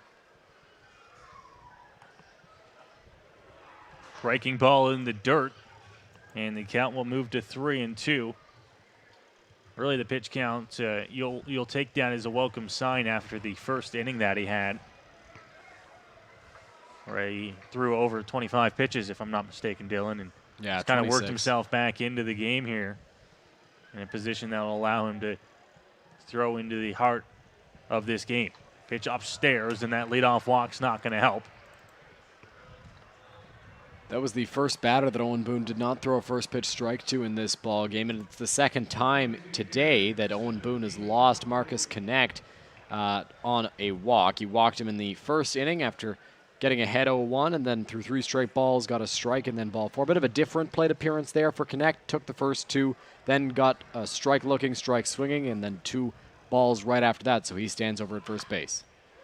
Putting down the bunt, Boone's going to have a chance to go to 2, back to 1, in time. They flipped the double play on the bunt, and that's how you get yourself 2 quick outs. I really like the awareness from Owen Boone out there on the mound. Damon Topley, the manager and playing in this ball game for this Toronto Maple Leafs club, tried to get the sacrifice bunt down. Boone knows that it's Damon Topley running. He knows that that ball was bunted a little bit too hard, so he had time. Throws to second, gets the runner there, who's maybe not thinking that he's going to get caught over at second base. That gives Chris McQueen enough time to throw to first with Topley running, and that gets a second out. And there's the third. A line out to second baseman Keith Candell, and the London Majors and Owen Boone work through the top of the 4th inning in relatively quick fashion. Dylan, as we mentioned, our very own Jackson Farrow had a chance to catch up with Adam Philman before this game happened. Here he is. Hello, my name is Jackson Farrow. I'm here today with Adam Philman. And Adam, you know, you've really turned it on here in the month of August. Coming over from Thompson Rivers University, what's the biggest difference between hitting in university and now hitting in a semi-pro league? Definitely the age and experience, I would say, for the pitchers. They kind of know, they mix it up a little more, a little better, make less mistakes, I would say, less ball over the plate. So definitely had to adjust a little bit that way, I would say, and just try and hit some more pitchers' pitches because, you know, most at-bats you're probably not getting one groove down the middle for you. So. Right. And so far, what's been the biggest obstacle you've faced, you know, coming to the IBL from university? Just getting comfortable and confident, I would say. It's sort of, you know, I started off a little slow, and then as I started going a little bit, you know, I started building a little more confidence. And so that probably building that confidence is the biggest thing because it's hard to go up there going, you know, if you're not confident, you're not going to get a hit most likely. So. And one of the younger guys on this team you are. Can you talk a little bit about just how some of the vets in this clubhouse have really kind of helped you feel acclimated to the league early on here? Yeah, they've been awesome. Absolutely. Tight-knit group, I would say, in there. That's been a big piece, and it's walk in and contribute. There was no one, you know, even when I was struck at the start, there was no, oh, like, we need you to do this. It was easy, and everyone, you know, was supporting me and had my back. Majors outfielder Adam Philman, a huge part of this Majors team, especially down the stretch. Back to you guys. Thanks, Jackson. You think his arm got tired holding out that mic? You know what? It looked like Jackson's got some the forearm reach, strength. eh? I mean, look at that. You got to be beside us. Well, did you play basketball growing up? You got long arms, or at least looked like it there. Too short for basketball, he says. I don't play. Philman could play basketball. He's a big man. Yeah. If I'm starting a men's league basketball team, I'd want Adam Philman on that squad. But yeah, no, Adam Philman, a very interesting guy. He talked about how just getting his confidence, getting his feet wet here in the IBL is something that he's had to do, and the veterans have certainly helped him do that. This Majors team is comprised of a lot of veterans, guys who have been here before, guys who have been there, done that in the IBL. haven't won a championship. I don't believe there's one on the Majors roster that has won an IBL title. They're all searching for that first elusive title this season. But with a veteran-laden team, it's easier for a guy like Philman to get his feet wet in the Intercounty Baseball League, as that one misses to Julian Johnson, because guys can help him out and say, hey, we've been here before. This is how this works, and this is how you should do it. Fouled off by Johnson. Count moves to 1-1. Majors picked up a run in the bottom of the third. They lead 3-0. Johnson to start the bottom of the fourth for the Majors. Checked his swing on that one, but it's called a strike, 1-2. Good breaking ball there from Deska on 1-1, and Johnson just checked his swing, or attempted to, but it was ruled a swing by the home plate umpire. Didn't even need the appeal, so it's 1-2 now on Johnson as he looks to battle his way back into this one. Now Johnson hits one down the right field line. It's going to drop and go all the way to the wall. Johnson into second base, and there is that extra base hit. This one to lead off the fourth. Yeah, we talked about it earlier, Noah. Julian Johnson hits a lot of extra base hits. That's his 10th extra base hit of the season. Relative to his hits, that's about half, I think. Half of his hits now have been extra base hits for the Majors' first baseman in the ball game. And he got put in a 2-strike count. We've talked about his tendency to strike out, and especially with a guy who's got a great breaking ball and Marek Deska out there on the mound, Johnson really had to fight, and that's exactly what he did. Did a great job staying on that pitch and lining it the other way down the right field line. Connect was shaded well over towards left field because Johnson has a tendency to pull the ball, I should say. Took it down the line, and it's a double for Julian Johnson. Keith Candell now for the Majors, and you can bet the sacrifice very well could be on here. He squared around the first pitch of the at-bat and then pulled back. Leafs infield playing him in. At least on the corners, knowing what could be on the way. Here's the 1-1. Candell squares around again. This one outside. 2-0. You don't know, on that first pitch, I wondered if maybe Deska threw it out there just to see if Keith was going to square to allow his infielders the ability to predict what was going to happen, but then threw another one right out there. I wonder if he's just missing with his release point right now, or that the grip on that pitch isn't quite where he'd like it to be, because 2 straight pitches missing in the same location, that typically means something's a little bit off when you're out there on the mound. 2-0. Candell into left field with the base hit. Station to station goes Johnson, and the Majors have runners on the corners with nobody out. We saw Keith Candell believe that he got robbed earlier on in this ball game when he hit a hard ground ball down the left field line that was ruled foul. Right there, he hits another hard ball, this one between the shortstop and third baseman, and he gets Julian Johnson up to third base. If it wasn't hit right at the left fielder, Jeff McLeod, he's got himself an RBI single. Unfortunately for him, he doesn't get the runner home on that play, although he does move him up 90 feet, and now there's a runner in scoring position. So a quick visit on the mound there, as the Leafs look like they do have someone warming down in the bullpen. If I'm not mistaken, it might be Adam Mara. Looks like it, Noah. Nobody out here in this fourth inning.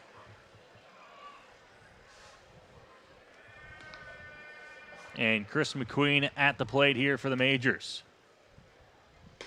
Pitch inside, ball 1.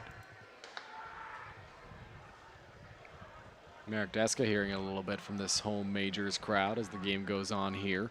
Nobody out, runners on the corners, and action in the Maple Leafs bullpen. You wonder how long the leash will be for Deska. Candell, he's off. This one swung on and hit over to third base. Picked up, and now back to one in time to get Candell. So it looked like a hit and run that came back to bite the Majors, and there's 2 gone.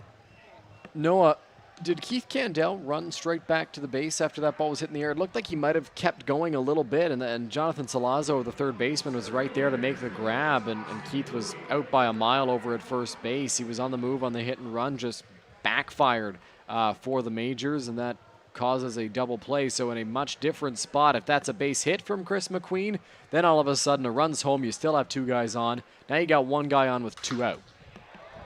Fouled off at the plate there. And the way that Candell kind of kept running after contact made me think that maybe that actually wasn't a hit and run. Maybe he was trying to steal second base. McQueen got a pitch he thought he could hit and just popped it up, and Kendall, not expecting the swing, was not expecting to have to return back to first. Well, certainly a possibility as well. So the Majors, after getting the first 2 men on in the inning and looking like they were really in business here, now are tasked with trying to get home Johnson from third with 2 gone.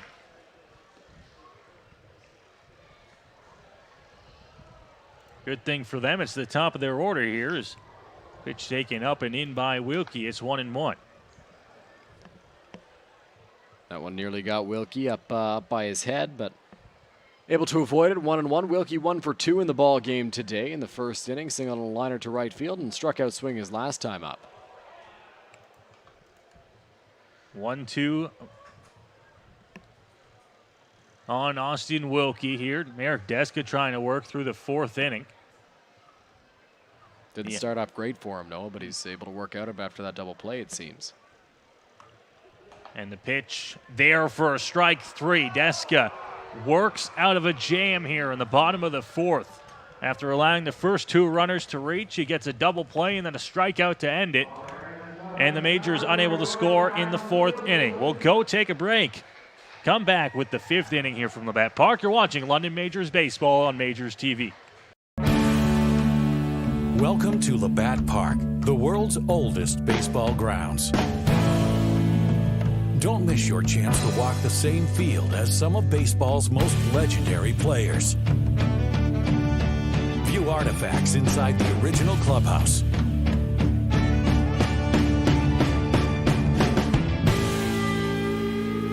Book your tour at labattparktours.ca.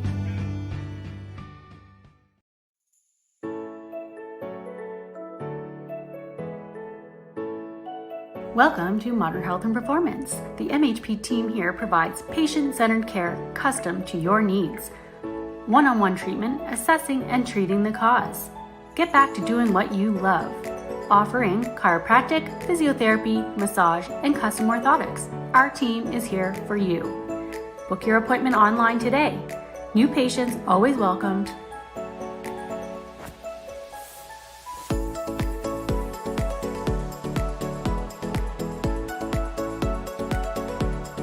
Dr. Alex Colson, official chiropractor of the London Majors. I'm looking for the silver lining, so tell me where it hides. I know I got some lightning, currents running through me. I found that silver lining on the inside of me. Yeah. To the 5th we go here at Labatt Park, and the Majors holding on to a 3-0 lead over the visiting Toronto Maple Leafs. 8 hits in the ball game for London. Dylan, just 1 for the visiting Maple Leafs. Owen Boone has really settled down here as this game goes along. Yeah, and we talked about how Boone was struggling a little bit in the first inning. He threw 26 pitches in that first inning. Since then, it's been 11, 12, and 8. The double play in the last inning certainly helped him.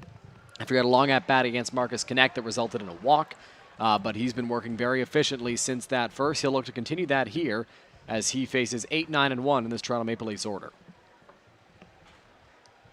0-1, swung on and missed. Quickly working ahead here, 0-2 to the first batter of the inning.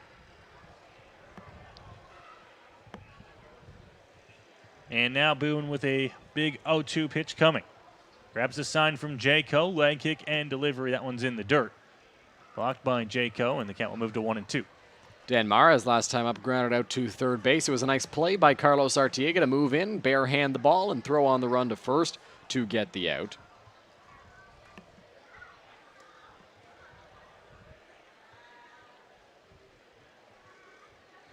Mara looking to get the inning started here for the Leafs. He's got to do so from behind in the count, 1-2. Pitch from Boone, upstairs, just missing on the release point there on that off-speed pitch, 2-2. Yeah, right there, not exactly an over-through it moment or an under-through it. It was just he didn't find the release point and missed well high to Mara. Ready again here. Pitch to Mara, upstairs. So 3-2 now to get this top of the 5th inning started.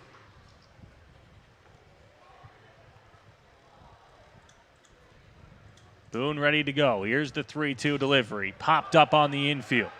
Everyone converging. It's Owen Boone getting out of the way for Arteaga, who's there to make the basket catch for the first out. Yeah, a bit of a strange play, but any play that's a pop fly towards the pitcher's mound is going to be an odd one because the pitchers don't typically catch the fly balls. But it looked for a moment like Owen Boone might make the grab out there on the mound. Carlos Arteaga rushed in, called him off, and made the play for the first out of the top of the 5th inning as Connor Lewis steps up to the plate. If you'll recall, in his previous at-bat, he popped out to the right fielder. I believe that was in the 2nd or 3rd inning there, Noah. So one gone here after Owen Boone got the pop out on the last pitch. Now this one hit into center. It's going to drop, and at least we'll have a man on. Austin Wilkie got on that ball pretty quickly. I wondered for a moment whether he was going to lay out and try to make that grab. Was unable to do so, or elected not to, I should say. Just let it drop in front of him. And the danger with diving on a ball like that where you're not sure if you're going to be able to get it is if that ball gets past you and that goes all the way to the 402 sign in center field, that's trouble if you're the London Majors and if you're Austin Wilkie out in center. So he lets that one drop, holds Lewis to just a single. Now there's a runner on base with one out for Jordan Castaldo. In the ball game, he's 0 for 1, led off the ball game with a very good walk. He worked a walk in that at-bat and then grounded out to third base his last time up. Castaldo now having to bat with a runner on. One gone. Pitch, this one's hit on the ground, second base. Candell shovels to 2. McQueen back to 1. Tag play, got him. The Majors infield gets Boone through another inning. The double play ends that one. And we go to the bottom of the 5th. Majors still leading 3-0. What a play. Some really good plays there defensively. And Keith Candell made the play on the ground ball. Hesitated for a moment. I think he was trying to get the ball out of his glove. Wasn't quite able to do that as fast as he would have liked. Shoveled it over to Chris McQueen. He knew he had to get rid of it in a hurry, so he did just that, threw with a jump. But the danger with throwing like that is you don't quite have the accuracy you would if you just set your feet or reset your feet, replace them, and threw to first base. So the throw was actually high, but Julian Johnson, knowing what he has to do over at first base, leapt up, made the catch, turned and tagged Castaldo running, and that was a great play on all ends for the final 2 outs of that inning. Double plays in the last couple of innings for Owen Boone will really help you keep your pitch count down. We talked about how he was at 26 after that first inning of work where he had a little bit of trouble and has really settled down. A couple double plays in the last few innings, helping him continue on here. And we go to the bottom of the 5th, and his London Majors still leading 3-0. They are, Noah, and you talked about the double plays there. He's at 64 pitches in this ball game for the Majors, and if you were to have told me that after he threw 26 in the first, I would have said you're crazy. Wouldn't have believed you, because he had an elevated pitch count in that first inning, has been able to settle in, work efficiently, now at 64 through 5 innings, a much better spot to be, and he's kind of started the last 2 innings with some longer at-bats, and then those have continued and been squashed by the double plays that we've seen defensively for the London Majors in the 4th and the 5th innings respectively. So it's been a combination of good stuff from Owen Boone when he's working in the strike zone. He's having success and great defense as well.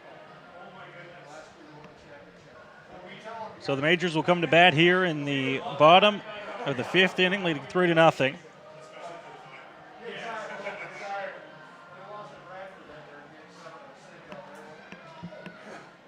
We see Alan Ross in the chat telling us that Bill's Burgers are almost worth the drive to London. I think they're worth the drive to London, Noah. Those things. Well, when you live in London, they're certainly worth the drive to Labatt Park.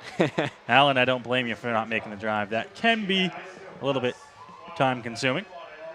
And to Marsha Robinson, who's asking in the chat who's pitching for the Majors, it is Owen Boone getting his 3rd home start of the season. The prior 2 were the home opener, and then game 1 of the doubleheader against Barrie. Reichstein off the end of the bat into center field. It's going to drop.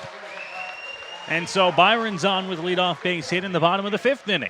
It's funny, we often see Byron Reichstein put a very solid contact on a baseball right there, right off the end of the bat, and it just drops in front of Connor Lewis, the center fielder, for a single. So Byron is aboard now to start this inning. That brings up Cleveland Brownlee, who we should mention, Noah, celebrated his birthday yesterday. So happy belated birthday to Cleveland. He certainly did. And the kind of going joke over the last few years is We won't tell you how old Cleve is, but it is more than his jersey number.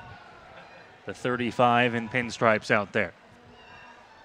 So we've already said too much now. He's going to come get us after the game, 100%. Merrick Deska on the mound here for the Leafs. Ball in the dirt, blocked, and Byron didn't see where it went, so he stays over at first. Yeah, Byron kind of stayed in the same spot. He ended his secondary lead. He was tempted to try to move up to second on the play as the ball got away from the catcher, Justin Mara, but wasn't quite far enough, stayed in his feet, and stayed at first base. Or staying at first base was Byron. Deska on the mound here, falls behind 1-0, and now have to come at Cleveland Brownlee. Pitch missing again, 2-0.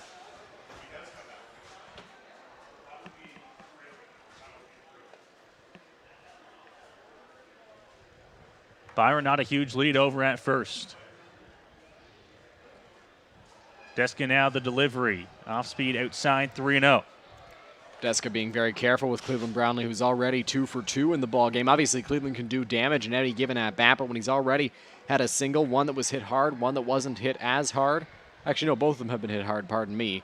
You kind of want to be careful with Cleveland. You're willing to take your chances with Hayden Jaco, who's 1 for 2 in the ball game, instead of throwing pitches in the strike zone to 2 for 2 Cleveland Brownlee. That one is there on 3-1. Brownlee was taking all the way. 3 balls and a strike. Didn't love it on 3-0, though.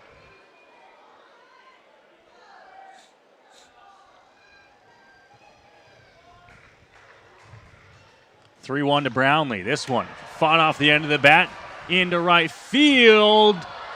And it's no catch. Dropping in front of the right fielder. Byron into second and Brownlee on with another hit.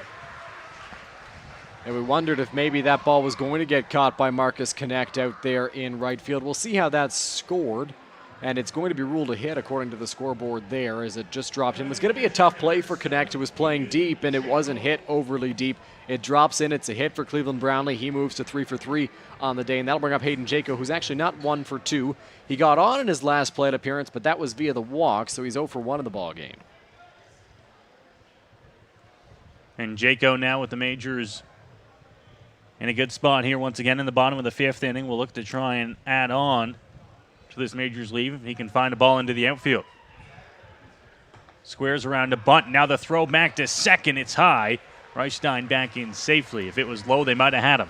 Yeah, Byron was a little bit slow getting back to second base there, and Justin Mara picked up on that. Byron a strike to the shortstop on that play, but the throw was a little bit high. You touched on it there, Noah. If that throw's a little bit lower, they might have Byron over at second base, getting a bigger secondary with the potential of the bunt from Hayden Jaco. Byron got a big secondary lead out there. Now the 0-1. Jaco squares around again. That one going to miss, 1-1.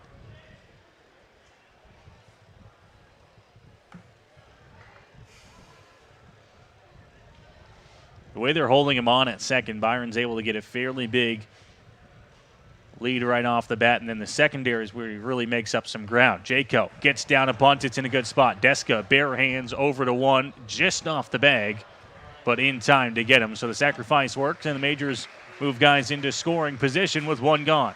Yeah, with the guy over at first base like Cleveland Brownlee who doesn't have blazing speed, you have to put that sack bunt in a good spot to ensure that they can't go to one of the bases and get with the runners you're trying to move up. And right there, a very good bunt from Hayden Jaco, got that one down and was able to move up Reichstein and Brownlee. Jaco's got pop, and he's got the ability to lay down a bunt when he needs to as well, allowing Cleveland and Byron to move up. So Carlos Arteaga to the plate here for London. Byron at third, Cleve at second. Infield in here for the Leafs. This one hit on the ground, shortstop. That's going to keep the runners as the throw to 1 is in time to get Arteaga. So bringing the infield in works just as the textbook says for the Leafs, and there's 2 gone. Yeah, it's exactly what you're trying to do when you bring the infield in. You can still deal with the ball that's not hit too hard, and that's exactly what that ball was from Carlos Arteaga there, and the infield was in, so Reichstein took a look, and the shortstop Dan Mara looked at Byron Reichstein. They both decided, they both knew that Byron wasn't going to be running home on that play. and that keeps the runners in scoring position. Nobody goes home on the ground ball there from Arteaga as Philman steps up. 0 for 2 in the ball game today, as grounded into a fielder's choice and grounded out to the third baseman in 2 trips to the plate today. Philman looking to add on to this Majors lead, and he doesn't like that call. Very animated at the plate on a called strike to make it 0-1. Controversial calls from the home plate umpire here tonight at Labatt Park. Both sides haven't really been fans of that, but Philman now down 0-1. So that one misses outside, 1-1 now.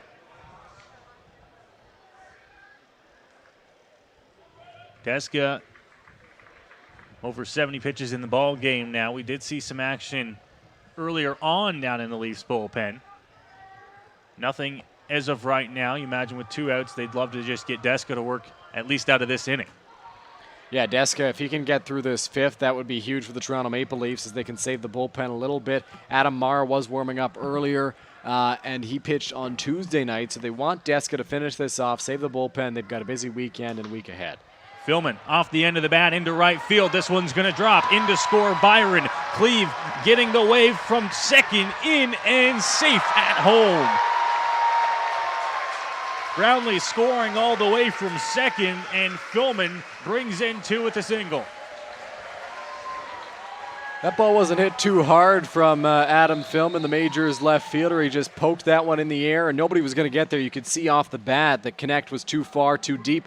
Takamatsu wasn't going to be able to range over in time, so it dropped in. With 2 outs, Byron and Cleveland are running as soon as he makes contact. Cleveland got the wave home, was able to score with a slide. His 2nd run scored, I believe, in the ball game, Noah, and it's 5-0 Majors.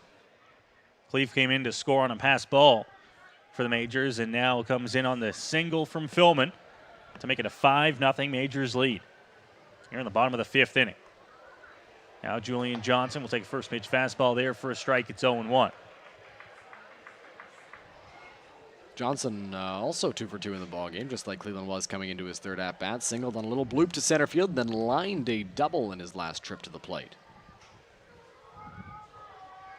You know, he'd love to get the bat going as the Majors work down this stretch towards the playoffs. He's been good at the plate, Dylan. He's had one problem. He's struck out a few too many times this season. This one crushed into left. So he's got it working tonight. That one, another base hit for Julian Johnson. He's 3 for 3. He's been seeing it well out of the hand of Marek Deska. And one thing I want to touch on here, Noah, we've talked about how Julian is at times prone to the strikeout, but in today's game, he's had 2 2-strike base hits. So that is huge for him. In his first plate appearance, first trip to the plate, little pop fly on the first pitch he saw. That was a single. Last time, with 2 strikes, lined a double into right field. And then right here, another hard hit ball lined into left for a single. So runners at first and second now with 2 outs for the Majors. That's huge. And even bigger for Julian Johnson, who has shown that he's able to battle when he's down with 2 strikes against a tough pitcher with a great breaking ball in Marek Deska. Deska getting a chat on the mound with his infielders. Hops from the bench to chat things over. There's 2 gone in the inning. And now it looks like Adam Mara back warming up in the Leafs bullpen. Keith Candell to the plate here for the Majors. Keith tonight, he had a ball that was called foul that could have been extra bases, and then also laced the single his last time up. Yeah, Keith, he'll tell you he got screwed in his first trip to the plate. He thought that was a fair ball, would have been a double, but hit the next one hard. Next time he was up as he takes a called strike there. First at bat, you had to feel bad for him. He hit it hard down the line. It was very, very close to being extra bases for him, and then was out on the next pitch. But next time up, he came up clutch with a base hit that nearly scored Julian Johnson from second base. 0-1. Candell fouled off back to the screen. It's quickly 0-2 here. Deska getting ahead of the Majors second baseman and Keith Candell. Deska knows he's getting near the end of the line at 89 pitches here through 4 2/3 innings. Just needs to try and finish Candell off, get out of this thing, and turn it over to the bullpen. Pitch, Candell, fouled back again. So we'll have to redo the 0-2. Candell still at the plate, Johnson at first. Adam Fillman stands at second.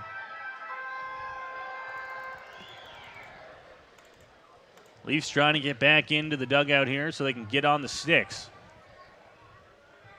Candell looking to add on to the Majors lead. Off speed. Fouled off. Keith doing a good job of battling, and you wonder if maybe the off-speed stuff from Marek Deska is not where it was to begin this game as he gets up there in pitch count at 91 pitches through 4 2/3 innings. Maybe he doesn't have the same life he did on those off-speed pitches to begin the ball game. Keith's doing a good job of seeing them and battling right now. Deska on 0-2. Called strike 3. Candell doesn't like the call at the plate, but it's a punch out for Deska to end the inning. But not before the Majors pick up 2 more runs here in the bottom of the 6th, and they lead this ball game by a score of 5-0. We'll go to break. Dylan Baker will be on the call here when we come back for the 6th. You're watching London Majors Baseball here on Majors TV. Welcome to Labatt Park, the world's oldest baseball grounds. Don't miss your chance to walk the same field as some of baseball's most legendary players. View artifacts inside the original clubhouse.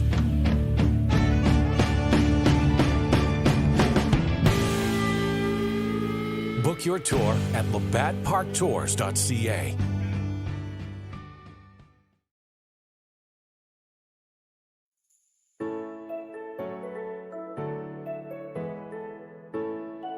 Welcome to Modern Health and Performance. The MHP team here provides patient-centered care custom to your needs. One-on-one treatment, assessing and treating the cause. Get back to doing what you love. Offering chiropractic, physiotherapy, massage, and custom orthotics. Our team is here for you. Book your appointment online today. New patients always welcomed.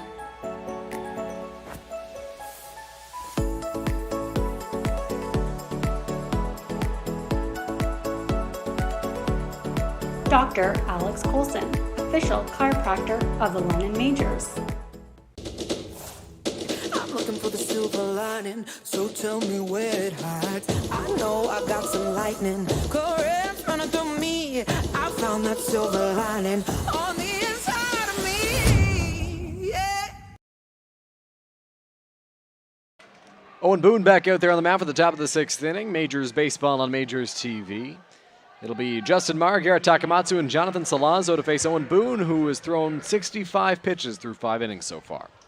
Wouldn't believe you if you told me that after the first, Dylan. He threw 26 pitches in the first inning, and he's really calmed down, got himself some double plays balls, and that's all it takes to get yourself back into a situation where you can go the distance. Absolutely. He's been uber efficient since then, as he works to mar the IBL home run leader so far this season. Boone into the windup. Here's the 1-0. That's going to miss high, so 2 balls and no strikes. And we've seen over the past few innings, to start the inning, there have been some longer plate appearances. At least to start the inning. The last few times out, he's gotten into trouble with the leadoff man, and then, as mentioned, being able to get double play balls that have really helped him out. But at the same time, you're not going to be able to get those double play balls forever as he falls behind 3-0 here. Yeah, that one misses inside to Justin Marra, and the double plays have been clutch for him so far. You wonder how long that's going to be able to last as the game progresses, and you assume fatigue factors in a little bit more for Owen Boone, although he does work deep into ball games consistently. He looks in. Here's the 3-0. That's going to hit the outside corner. Marra thought that he had ball 4. Boone with 3 walks so far in the ball game and 1 strikeout to this point. Trying to get on there with the leadoff walk, but hold yourself on 3-1. 3-1, that's in there as well. So 3 balls and 2 strikes. Looked like there was a bit of a tail on that pitch from Owen Boone, and it's going to be a full count now to the Toronto backstop. Boone looks in. Full count offering to Justin Mara. The pitch, that's going to miss outside ball 4, and a similar story to what we've seen the past 2 innings. He works deep into a count against a batter and then just loses him. It's his 4th walk of the ball game. Yeah, the Leafs have had a fair amount of base runners. I mean, you said the 4 walks. They have an error in the game. Leafs just 2 hits. As we go into the 6th inning here. And what they've really been missing is that big hit to kind of give them a chance in an inning. Some double plays that have really taken the air out of the sail, so to speak. Garrett Takamatsu fouls that ball off. He's 0 for 2 on the day, struck out swinging and then reached on an error by Chris McQueen on a ball that just kind of slid right under his glove. As Mara stands at first, Boone looking for another double play. Takamatsu looking to provide the big hit that the Leafs have been searching for. Boone set.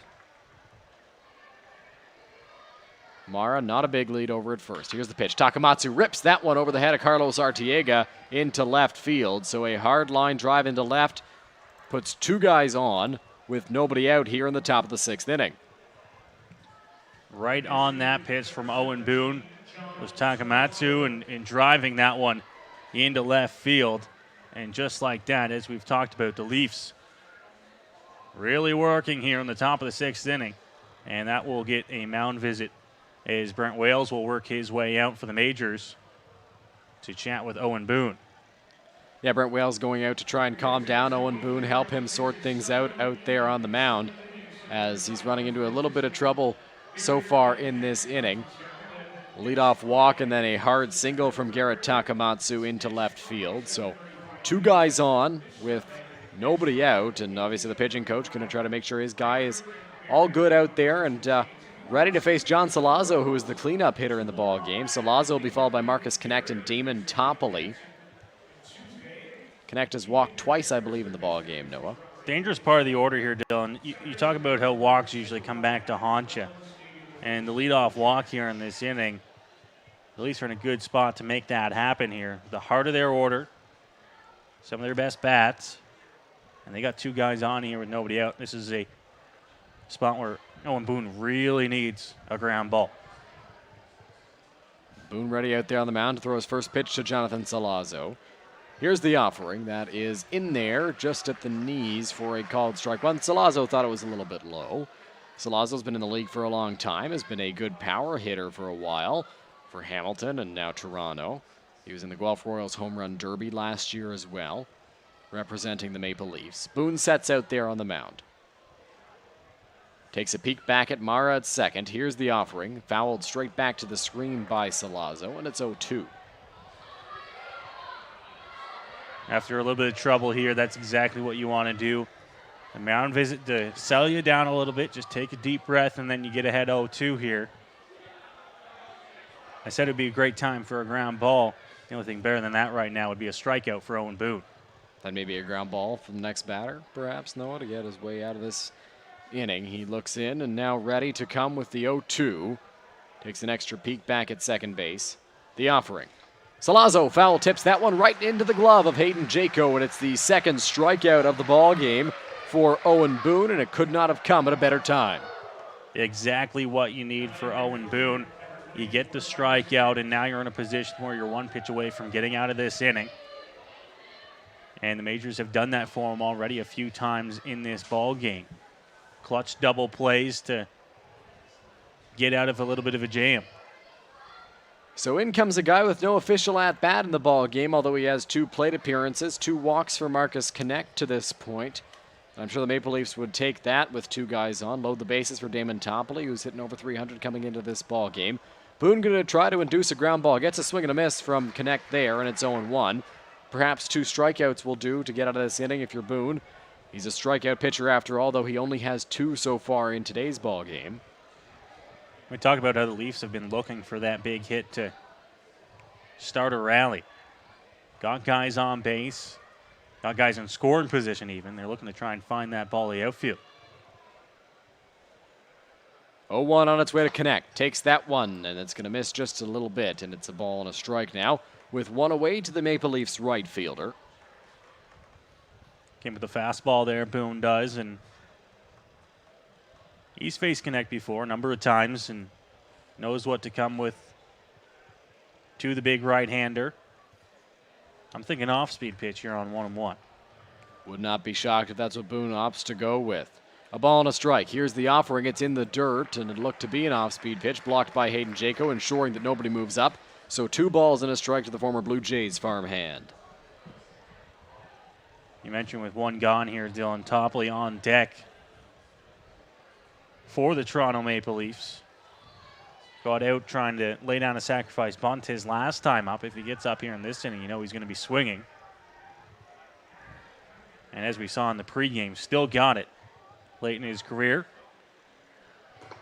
2-1 hits the outside corner. Connect didn't think so, and it's 2 balls and 2 strikes with 1 out here in the top of the 6th inning. That's a pitch that, although I don't know if it's catching the strike zone, Dylan, has been called all game long for both sides. For the players, it's tough because you're not used to that one getting called. It's low. Looks like it's a bit off the corner, but he's been consistent with it for both the Majors and the Leafs. 2 balls and 2 strikes now. Boone's offering to Connect. Late on it, and he fouls it back. The home plate umpire has been consistent with that pitch, Noah, throughout the ball game. We've seen Cleveland Brownlee not like it a couple of times, I think. Marcus Connect showing his displeasure on that call, but like you mentioned, it's been consistent, and despite the fact that it may not be in the strike zone, if he's been calling it all night, you kind of have to expect it there as a player for either side. Big 2-2 here for Boone. One of the bigger pitches in the ball game so far, at least for Boone on the mound, is he doesn't really want to extend this inning any further. Allow Connect to reach here.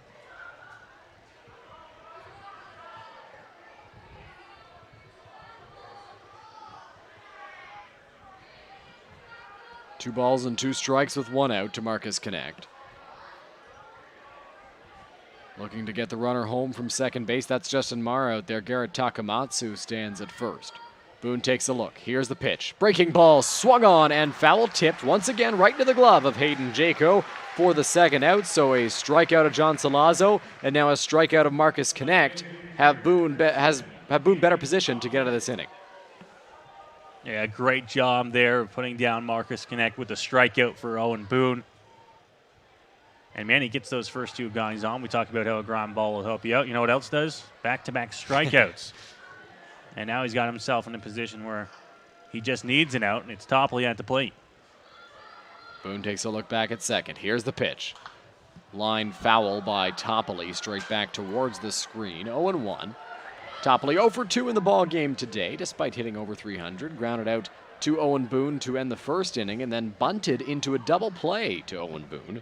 It was a 1-6-3 double play, a nice play by Julian Johnson over at first base with the stretch to ensure that they got that double play. And a nice job by Owen Boone having the awareness to turn that. 0-1, 2 out. Boone takes a look at Mara. Here's the pitch. Breaking ball. Topley sends that one into the air. Shallow right field. Reichstein is positioned right under it. He makes the catch, and the side is retired. So Noah, despite the fact that he ran into some trouble in this inning, Owen Boone is through 6 scoreless. Yeah, what a job to work out of trouble there.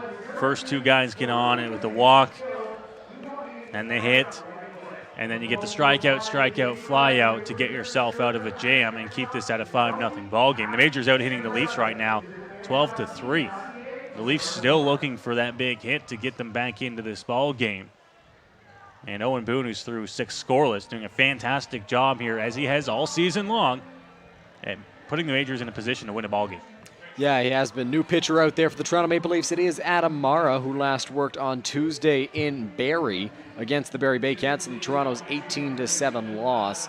And Noah, despite the fact that the Majors are out hitting the Maple Leafs by 9 hits at 12-3, due to all the walks and base runners, it's kind of felt like the Maple Leafs are still in this ball game. And they still are, Dylan. It's a 5-0 ball game, but we saw the stats off the top. We've talked about how the Leafs lead in a lot of statistical categories in the IBL. Some people will point the finger at them playing their home games at Christie Picks, a short ballpark. These guys can hit, though. Doesn't matter the park, right? If you're lining balls into the gap, That's going to be a double in any ballpark in this league. Doesn't matter if it's the short porch at Christie Pitts or if it's here at Labatt Park. And that's what I've been talking about, where the Leafs have been looking for that key hit. 2 guys on there in the heart of your lineup. If you find the ball into the gap, this is down to a 3-score game and extends the inning. And then you do it again, and you're back to a 1-2-score game. They've been close. I think they've been just a couple hits shy of making this a real close ball game. Yeah, Leafs have reached 4 times via the walk. They've reached once on an error, and I'm sure it hurts to not have Sean Riley in the lineup today, a guy who certainly does drive in a lot of runs. And his bat not being in the middle of this Maple Leafs order is potentially one of the reasons why they are still being held scoreless. So the new arm out there for the Leafs, Mara, the 3rd Mara brother in the ball game for this Toronto Maple Leafs team. If you look up the middle, Noah, sorry to interrupt, the shortstop is Dan Mara, the pitcher is Adam Mara, and the catcher is Justin Mara. 3 Maras there. All in the field here for the Maple Leafs and all playing important roles on this club. Fantastic baseball family.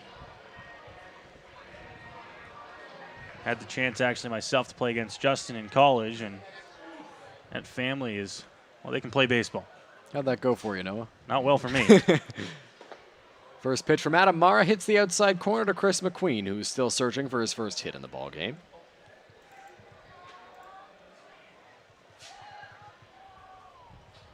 The offering from a sidearm delivery on the ground towards second. Takamatsu runs it over, flips it to the first baseman Castaldo, and that will be the first out of the bottom of the 6th.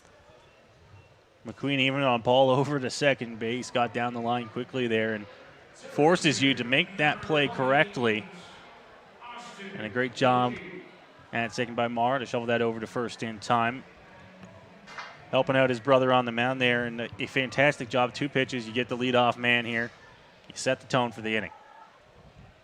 So Austin Wilkie steps up to the plate, 1 for 3 today, facing the lefty now, Mara, after the righty Deska for the first 5 innings. As that one misses for ball 1, just missed the outside corner to Wilkie. 1-2-3 in the Majors order to start this bottom of the 6th. Pitch is swung on and missed by the Majors center fielder, who's turned things on as of late after a slower start to the season. Beginning of the year, they had guys like Josh Williams, Humberto Ruiz, who were producing, and once those 2 guys went down as Wilkie fouls that one back, other guys have stepped up, like Adam Fillman and Austin Wilkie. They've kind of taken relief for the 2 guys that have gone down, the 2 big key producers. And it's been next man up when there have been injuries, and everybody's kind of stepped up this season, Noah. And it feels weird to say these guys are replacements because of how early the injuries happened. They've been a big part of this club.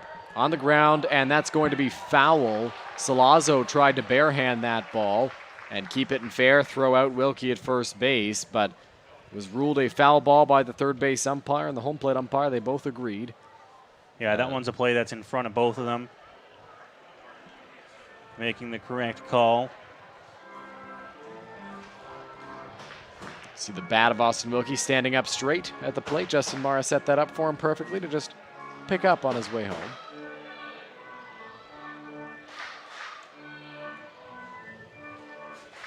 Wilkie steps in, gathers his breath. He had to sprint over to first base, right, Noah? And now has to, regroup. Get settled in the batter's box. Mara's ready to go. Into the windup, the 1-2. Off-speed pitch, Wilkie stays alive and fouls that one off. Great job at battling there on 2 strikes. For Wilkie, he's a good 2-strike hitter, pardon me. He's done a fantastic job this season since coming in. We talked about the injuries, how these guys have acted as replacements, but they've done a fantastic job. That one is a called strike 3 to Austin Wilkie, who's down on strikes once again tonight. And there are 2 ways Byron Reichstein steps up to the plate to face the tough lefty in Mara. And this is one of the spots where you love having Mara on the mound, is when you get the lefty and Byron Reichstein to the plate. He's tough on lefties out there on the hill. Real tough. Byron doesn't get cheated, though, at the plate against the lefty. Mara had a 4-inning save earlier on this season for the Maple Leafs. That one catches the bottom of the strike zone, and it's 0-1. You don't see those very often, do you? Well, I think you see 3-inning saves more often than 4-inning saves, because 4-inning saves are very rare. Here's the pitch. Breaking ball, and Reichstein swings right through it. It's 0-2. 4 innings, 3 hits, 1 run, 3 strikeouts, and a walk on July 28th against the Kitchener Panthers. Was credited with the save in that ball game. Here's the 0-2 on its way to Byron. Fights it off and stays alive as he fouls that one towards the Majors dugout, where Majors pitching coach and third base coach Brent Wales will pick it up. Didn't toss it to a fan, though. Got to keep that in the game. It's still good. He did take a look at it to see if it was scuffed or maybe they shouldn't be using it. Determined that it was good enough. Here's the pitch. Outside corner called, strike 3. Not a lot of velocity on that pitch, but he's finding the strike zone. Adam Mara comes in and gets the Majors' top 3 to go down 1-2-3. We had to break here at Labatt Park. As we head to the top of the 7th, the Majors lead it 5-0. Welcome to Labatt Park, the world's oldest baseball grounds. Don't miss your chance to walk the same field as some of baseball's most legendary players. View artifacts inside the original clubhouse.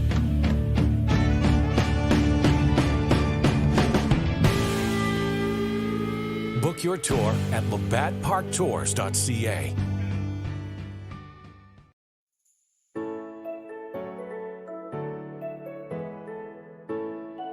Welcome to Modern Health and Performance. The MHP team here provides patient-centered care custom to your needs. One-on-one treatment, assessing and treating the cause. Get back to doing what you love. Offering chiropractic, physiotherapy, massage, and custom orthotics. Our team is here for you. Book your appointment online today. New patients always welcomed.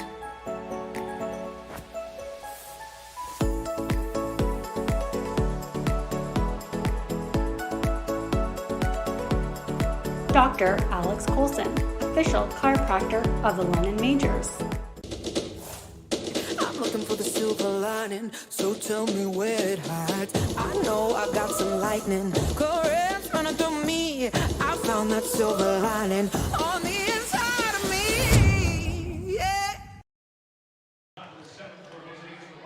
Jeff McLeod, Dan Mara, Connor Lewis due up for the Toronto Maple Leafs as they come up to hit in the top of the 7th inning. They trail 5-0 against Owen Boone and the London Majors here at Labatt Memorial Park. Boone at 84 pitches through 6 innings. Nobody up in the Majors bullpen. Actually, there are a few people standing, but nobody warming at the moment. Standing, stretching, waiting for the call, I think, is all that's going on down there.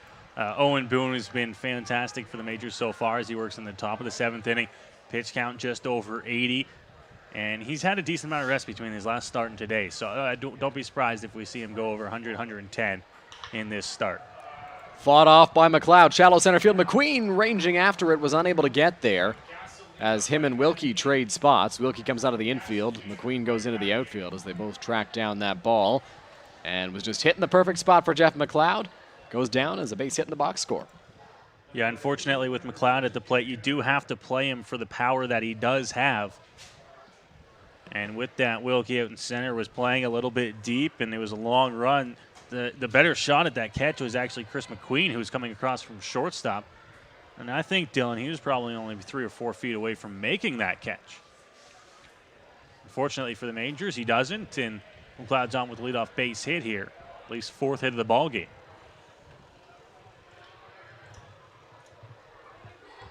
So Dan Mara steps up to the plate against Owen Boone. McLeod's on at first, does not have a big lead. Here's the offering. That's in the dirt for ball 1.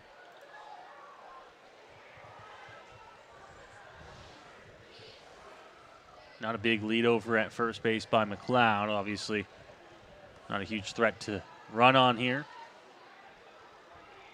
Boone's 1-0. That's going to catch the inside corner, and it's a ball and a strike. McLeod, not the first guy we've seen take a small lead over at first base. These Toronto Maple Leafs, they don't really steal a lot of bases. They're right around the bottom of the league in that category as Boone is ready. Here's the pitch. That's in the dirt, blocked by Jaco. So 2 balls and a strike now as Boone's pitch count gets up to 89. If you look at the numbers, the League leader in stolen bases is Barrie at 46, Welland at 45. The Majors sitting fourth at 35, just behind Brantford. In Toronto, they've got 6 stolen bases this season. Yeah, not a team that runs a whole lot. They rely more on the power and driving runs in. Here's the 2-1. That's in the dirt for ball 3. So 2 straight pitches in the dirt. Jaco blocked one, scooped another. And it's a 3-1 count as some light stretching going on in the Majors bullpen. 2 arms up there. So you'd think this is more than likely Boone's last inning, we would expect. Yeah, we'll see how this inning goes. I think if he can get out of it under 100, he'll start the 8th. Here's the pitch. That's in there for a called strike 2. So the count moves to full now on Dan Mara, who in the ball game, it's worth noting, is 0 for 2. He's grounded out and popped out both to third base. The last pop out was on a little pop fly towards the pitcher's mound. There was nearly miscommunication as Boone and Arteaga both went after it, and it was caught by Carlos. Here's the offering from Boone. On the ground, foul. And the count will remain full here at 3-2. Nobody out, runner at first base. Big 3-2 pitch here for Owen Boone. Dylan, one thing we haven't talked about so far in the ball game is as you get late here in the season, the Majors do have to qualify everyone for the playoffs. Now, I don't think it's going to be something we see this weekend, but certainly in the final weekend of the season. Trying to get guys into games. Every guy needs 6 innings and 4 appearances as that's fouled off, and Mara continues to battle up there at the plate. Coming into this game, the majority of Majors pitchers were qualified. All the hitters are qualified. That's a relatively easy qualification. I believe it's 16 at-bats, something like that for the hitters that they need, along with a certain number of games. I'm not sure what that total is. But for the pitchers, they need 4 appearances and 6 innings. Not one or the other. They need both, as Boone is ready out there on the mound. Here's the 3-2. Inside. And that will be ball 4. So runners at first and second. Non-qualified pitchers, Luke Kelly, who just came over from the United States. He needs 1 more game. Nick Carroll also needs 1 more game. Connor Ambrosio, a game and an inning and 2/3. Mike DeLong needs an inning and 2/3. Jacob Startek, 2 games and 5 innings pitched. And Eduardo Perez, who's expected to come to the team shortly, will need to be qualified as well as Brent Wales comes out to talk to his pitcher. Yeah, Brent Wales will come out here, and with that, we'll see Evan Britt and a few others jog down into the Majors bullpen. You got to imagine they're going to be looking at getting someone loose now. Nick Carroll does not have a jacket on. He is in his jersey. Braden Farrington has also taken his sweater off. Looks like Farrington's putting his back on, and Carroll is getting ready to come into this ball game as he begins to loosen up with Evan Britt. Carroll has started twice so far, Noah, in this season in his time with the Majors. He's also appeared in another game as a hitter. 0 for 2 against Brantford. And what's interesting for the qualifications for the IBL playoffs is you can qualify as either a pitcher or hitter and then do the other one in the playoffs. So there's a number of guys on this London Majors club. You look at guys like Robert Doyle. They're going to qualify as a hitter. Certainly could be used in the playoffs as an arm. Another guy like Hayden Jaco as well, who has thrown 3 games out there on the mound, but he's played nearly every game behind the plate. So he is qualified as well and can do both once the playoffs roll around. Boone is ready out there on the mound. Here's the pitch. Bunted by Lewis, and he pops that one foul. So with 2 guys on and nobody out, the Maple Leafs are looking to employ the sacrifice bunt. That's fouled back, and it's 0-1. Well, and hey, we talk about how the Leafs aren't out of this ball game. It's just 5-0 here. And they got 2 runners on, nobody out in the top of the 7th. They can look to try and get some runs here in the top of the 7th inning. Keep it close and get themselves back into this game. They're looking for a sacrifice here. Corners are in. Julian Johnson more so than Carlos Arteaga. Here's the pitch, squaring around a bunt. Lewis gets it down and bunts it over the head of Hayden Jaco, and it's another fouled off bunt attempt. So now with 2 strikes, we've seen the Majors still continue to attempt the bunt with 2 strikes. Do you think the Maple Leafs do here? I'd be surprised if they do. It's always a risk, especially when you bunt to foul. I don't know if you try it again for the 3rd time. I'm not saying it's out of the equation, of course, but I'd like to see him swing. The Majors are going to pull Arteaga back, at least even with the bag. Britt's still playing in front of the runner over at first in case it does happen, but we'll wait and see. Johnson in, as is Arteaga. Here's the pitch. That's in the dirt, and Lewis did not square around at that one, so it's 1-2. Looks like Braden Farrington tossing as well alongside Nick Carroll. The moment Carroll throws a pitch, he will be qualified for the playoffs. All you need to throw is one pitch out there on the mound. Maybe it's face one batter. No, I'm not sure. Face a batter is what you would need. Here's the 1-2. Checked his swing. Called. Strike 3 on the inside corner, and Owen Boone gets a big strikeout with nobody out and 2 on. Now 1 away as Jordan Castaldo steps up to the plate. Big strikeout there for Boone, who continues to work well on the mound as he gets close to the century mark in pitches. And now, how many times have we said it in the game, Dylan? The strikeout's huge because now you're just a ground ball away from getting out of this inning. We saw Owen Boone get himself into a similar spot, I believe it was last inning, Noah, and then got 2 strikeouts. And then a pop fly, if I'm not mistaken, to Byron Reichstein in right field, and that ended the inning. He'll look to do something similar here as he's got to deal with a very tough hitter in Jordan Castaldo at the plate. Boone takes a peek back at second. Here's the pitch. That one's going to miss well outside, and it's ball 1 to Castaldo, who's 0 for 2 today. Boone's next pitch will be number 100 in the ballgame, sitting at 99. As he looks in for the sign from Hayden Jaco. Comes set out there on the mound. Peek back at second, the 1-0 on its way. Pitch number 100 is fouled off by Jordan Castaldo, 1-1. Castaldo now for the Leafs, and that means the top of the order and some big bats coming up. And I think that's part of the reason why we're seeing the bullpen get ready here for the majors. Had you have 2 guys on with 1 out and, 8 and 9 up or 7, 8, 9, I don't know if the bullpen's getting ready as quick as they are, but they want to make sure they're ready here. Don't want to get yourself into a bad spot with this part of this Maple Leafs order, and that pitch missed. I think Castaldo expected it to be a strike, but it's 2-1 now to the Toronto first baseman. Castaldo looks out, Boone looks in and comes set.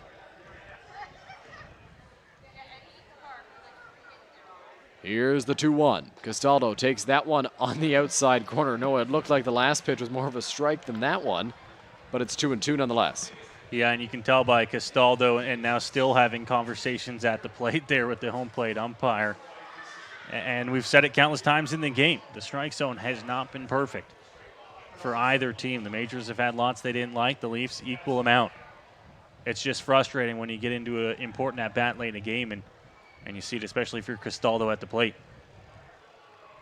Set out there is Boone. Here's the pitch. Castaldo lines that one towards left center field. Philman chasing after it. He'll get there on the run and make the play for a big second out for the Majors in the inning. Yeah, that is a big out. And Castaldo, at least from our view up here in the press box, Dylan, it looked like that one might have been heading towards the gap out in left center field. But Philman able to chase that one down on the run.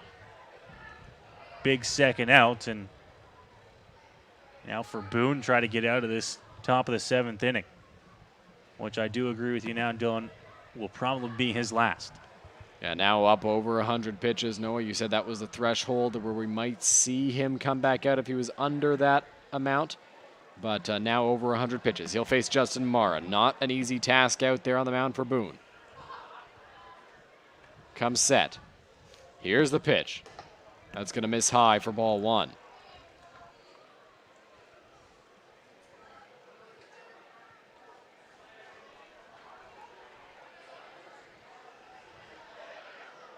Boone looks in, communicates with Jaco for the sign he wants, and now comes set out there on the mound. He's got 2 guys on.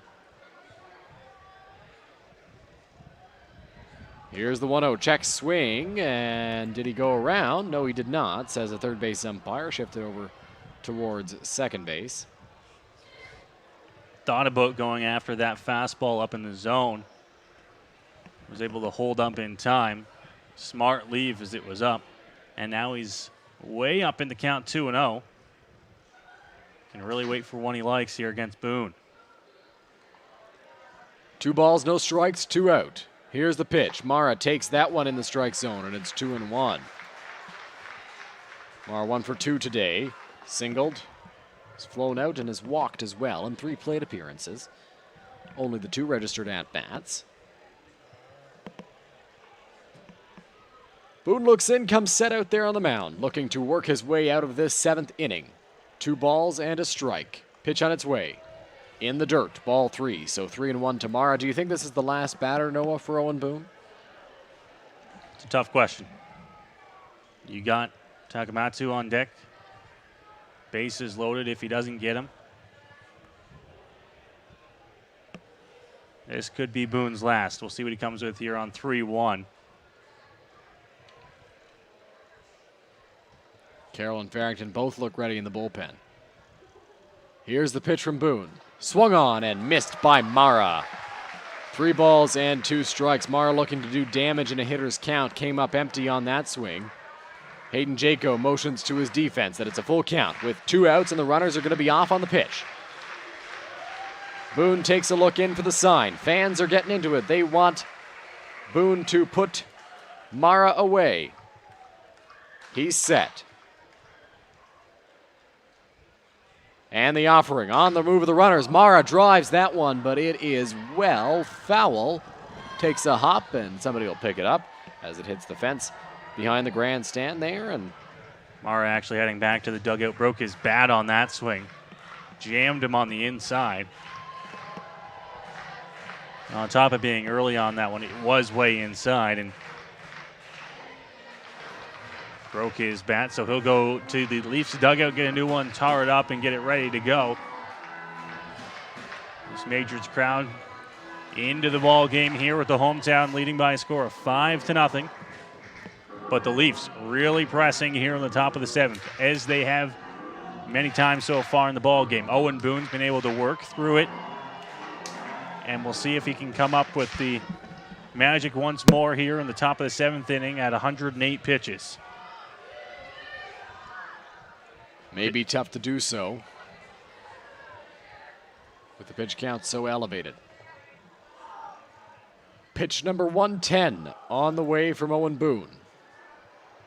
3-2, ball 4. Mara takes that one high. Boone frustrated out there on the mound, and the bases are loaded with 2 out. Rup Chanardad looks down at the bullpen as Garrett Takamatsu saunters into the batter's box.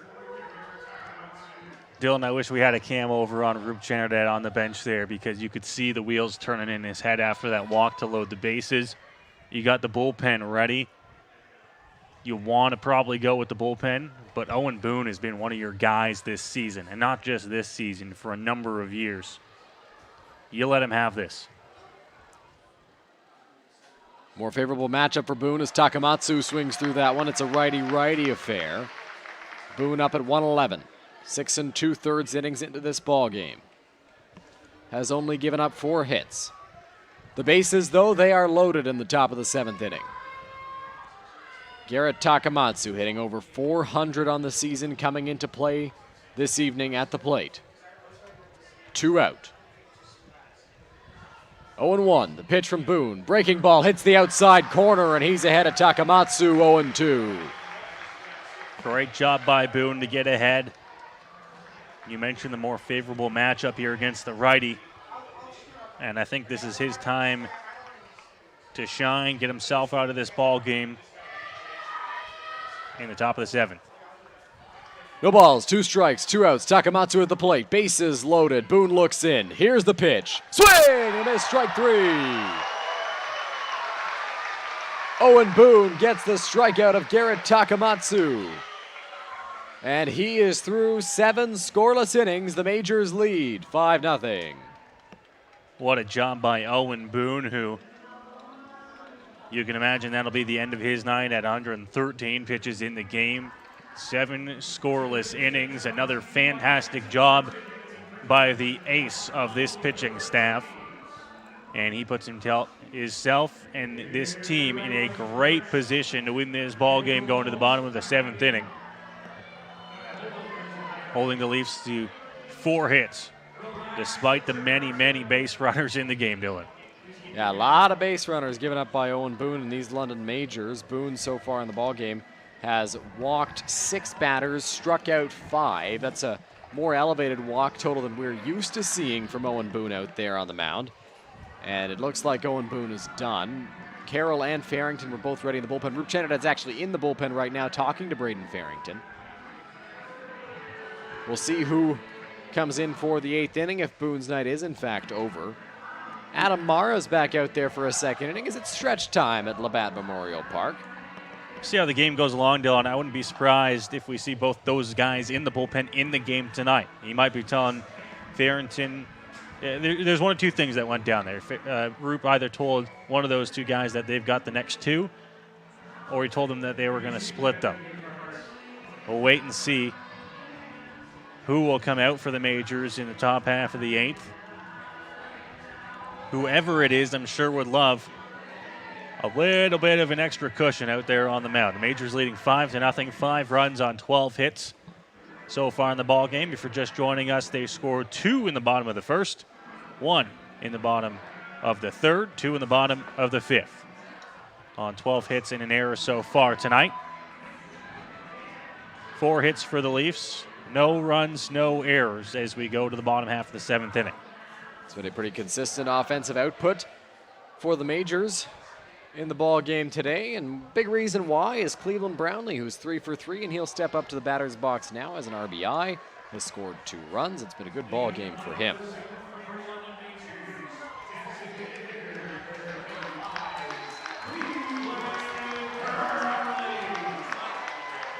You hear the roar of the crowd there as Cleveland steps up to the plate for the 4th time today.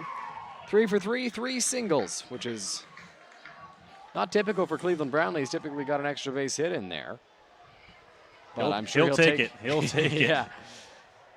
Mara into the windup. The lefty working to Cleveland. He'll take a called strike 1. Just wanted to see a pitch from a different arm angle in Adam Mara. From down low a little bit, sort of a submarine sidearm look. You hear 3/4 when they're closer to overhand as the pitch is inside. When they're closer to over the top, it's 3/4, but when you're closer to submarine, is it a quarter, Noah? Are you going a quarter? I think a quarter would be way down low, wouldn't it? Here's the pitch. Brownlee hits that one foul. So is a quarter submarine then?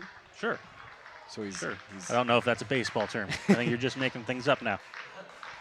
Trying to figure this one out. I would call this a borderline sidearm. It's almost there. And there's probably people at home listening right now saying we don't know what we're talking about. Brownlee hits that one on the ground, right to the shifted Takamatsu. Here's the throw over to first.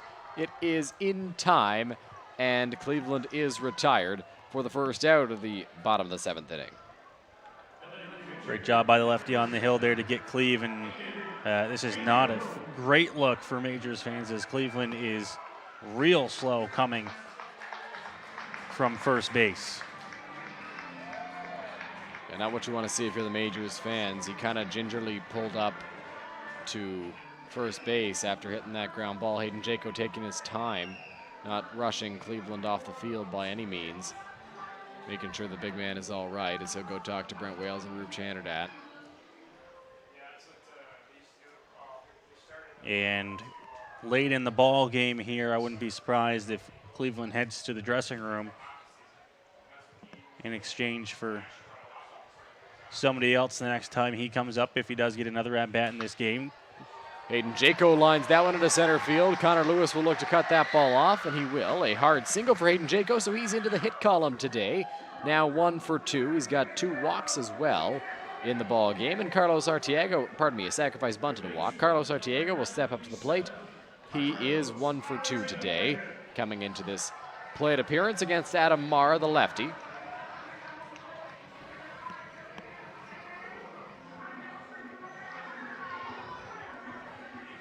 No one warming in the Leafs bullpen. I would imagine here this is Mara's game to keep the Leafs close in. Here's the pitch. Artiega lines that one to shortstop. Nice play over there by Dan Mara, getting it out for his brother. And that is the second out of the bottom of the 7th inning. And Adam Philman steps up to the plate looking to make something happen with 2 away. Now 2 gone for Philman, as you mentioned there, Dylan, and he'll look to extend the inning here. Carroll continues to throw down in the London Majors bullpen, although from what we've been told, it sounds like Farrington is going to come into the game for the Majors in the top half of the 8th. That one misses outside to Adam Philman. So it's 1-0. Mara has that left arm hanging. He's set out there on the mound. The 1-0 home. Philman thought about it, but it's in the dirt, and 2 balls and no strikes now is the count. 2-0 with 2 away.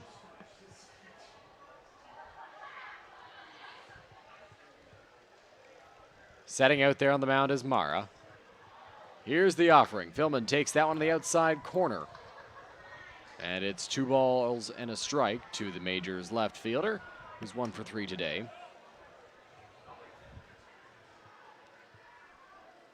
Not a big lead over at first with the crafty lefty on the mound. That one misses, 3-1. Jaco has stolen a few bases so far this season. Not as tempted to do that with Mara on the bump. Mara sets. Here's the pitch. Philman in the air. On the infield. Takamatsu ranging over. He will make the catch, and the side is retired. Majors lead 5-0 after 7. Noah Smith back on the mic when we come back. Welcome to Labatt Park, the world's oldest baseball grounds. Don't miss your chance to walk the same field as some of baseball's most legendary players. View artifacts inside the original clubhouse.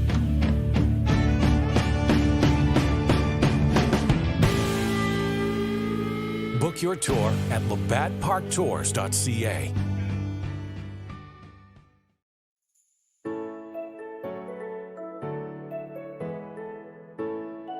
Welcome to Modern Health and Performance. The MHP team here provides patient-centered care custom to your needs. One-on-one treatment, assessing and treating the cause. Get back to doing what you love. Offering chiropractic, physiotherapy, massage, and custom orthotics. Our team is here for you. Book your appointment online today. New patients always welcomed.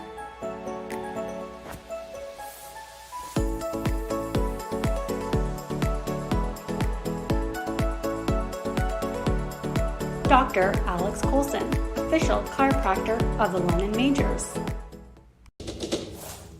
I'm looking for the silver lining, so tell me where it hides. I know I got some lightning, currents running through me. I found that silver lining on the inside of me. Yeah.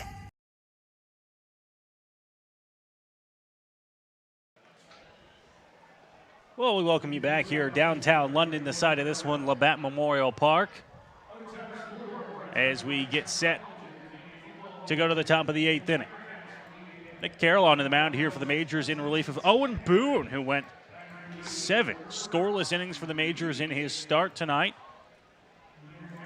113 pitches is what he finished with, giving up 4 hits to this Leafs team. Overall, a fantastic start for Owen Boone, as you would expect, the way he has thrown so far this season. Checking out the out-of-town scoreboard tonight. One other game going on in the Intercounty Baseball League. 8-5, the Red Sox lead over the Hamilton Cardinals at Arnold Anderson Stadium. The Sox really rolling as of late. Had a 3-game win streak before that was snapped, and then they won again. Looking to try and make it 2 straight, and 5 of their last 6. For a team that is really looking to finish on an upswing here this season. First pitch by Carroll there for a strike. It's 0-1.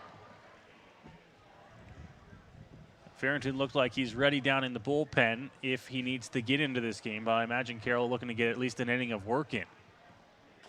Off speed, fought off at the plate there. It's quickly 0-2 here.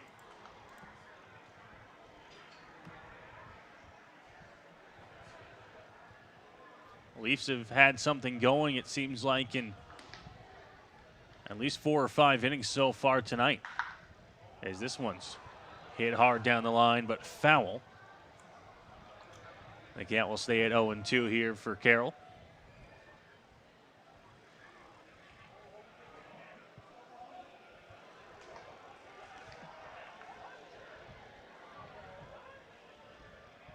Carroll ready, grabs his sign here from Jayco on 0-2. And now time called at the plate.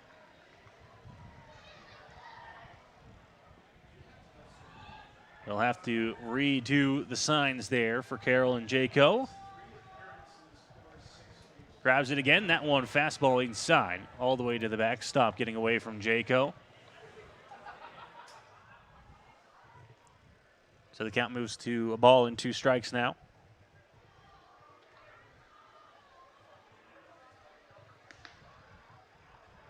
Carroll off-speed pitch, that one outside. 2-2.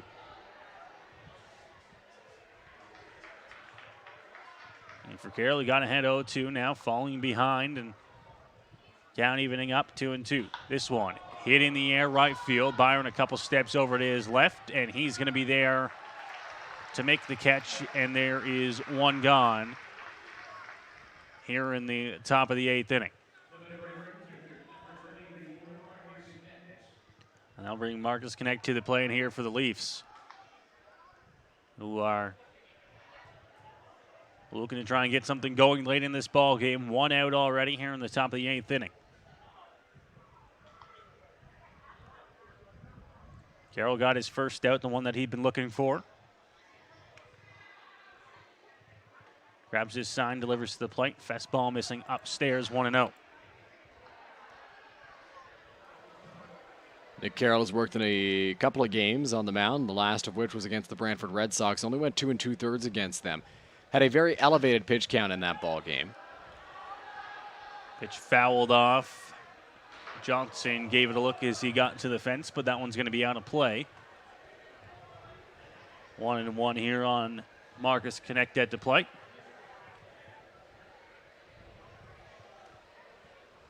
Carroll came over once the border opened up, and IBL teams could start getting import players into the country as long as they were fully vaccinated. And so Carroll is here to pitch for the majors and getting he's now qualified, I believe, no, after that out recorded against Jonathan Salazzo. He can officially pitch in the playoffs. I would have had that line drive had it come back to us with no screen there. You would have tried, no doubt about it. I would have caught it. With a glove, I'll give it to you. No. Barehanded, I don't know. I got strong hands. No, I could have caught that.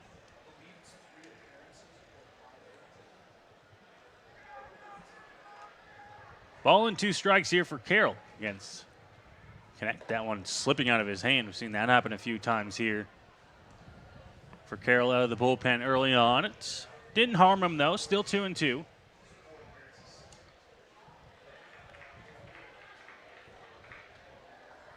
Carroll looking for a big out number 2 here. Fastball, that one hit hard into left field. Philman's going to have to try and cut it off. He will cut it off in the gap and hold Connect to a 1-out single. Connect hit that ball hard. It's actually his first hit of the ballgame, despite the fact that he has been aboard several times. That's due to 2 walks against Owen Boone, then struck out his last time up, a single there. Philman did a good job cutting that one off in the gap before it could become an extra base hit for Marcus Connect. Carroll won't overpower you with his fastball, and the off-speed has to have a lot of movement right there. Fastball right in the wheelhouse of Marcus Connect, and he was able to line that one. 4-base hit. Carroll working from the stretch here. This one fought off into right. Byron on a line, and he's going to be right there positioned perfectly to record the second out there off the bat of Topley.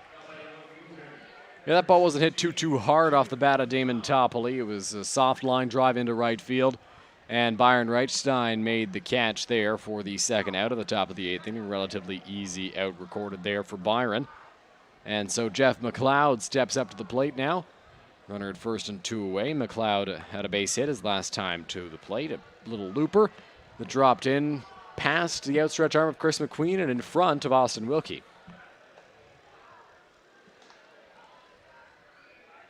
Carroll looking to work through the top of the 8th inning here. He's got 2 gone.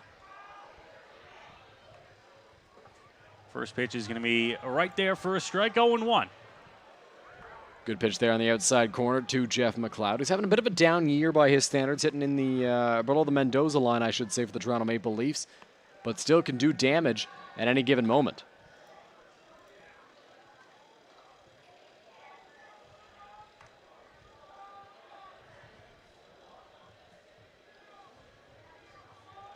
Gale grabs his sign, checks on one quickly. Now the delivery just off the plate. Count moves to 2-1.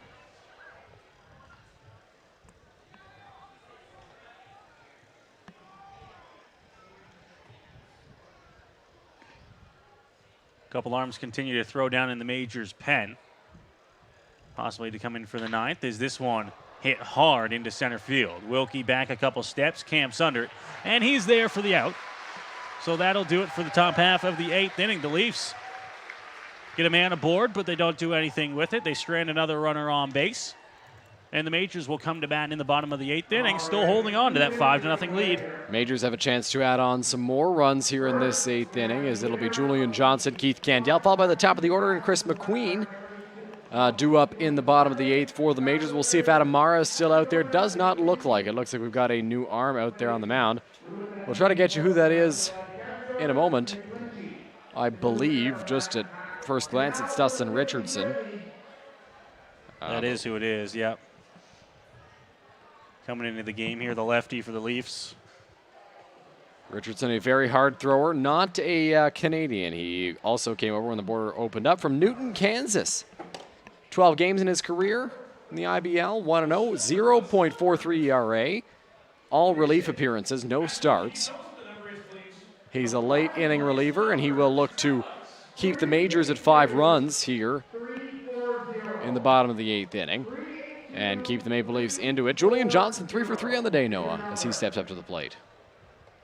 Yeah, Johnson, this is a good day for him. He's I think that's going to really boost the confidence going forward. And it's been in a way that I don't think you would normally expect. If you expect Johnson to break out of the little bit of a slump that he's had so far this season, you know, it'd be an extra base hit into the gap, you know, one that he really rocked. Maybe he sends a ball over the fence, hits a home run, right? He's got an extra base hit tonight, but he's also just been putting balls in good places, getting on base with just base hits. Yeah, Johnson's had a lot of success in the ball game today. I mean, he lined a hard double, but it's been bloopers, it's been ground balls. He's been a very good bat in the lineup, and he's battled with 2 strikes. We love to see that from Julian Johnson because he struck out a lot this season. He's gotten to 2 2-strike counts and has come out on the better end of both of them, getting base hits. So Richardson, the lefty, in to face Johnson.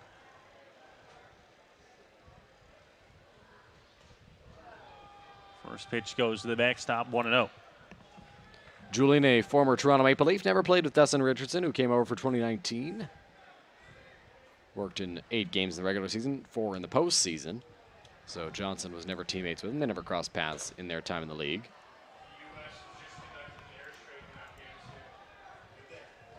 (2-0) here as Richardson falls behind.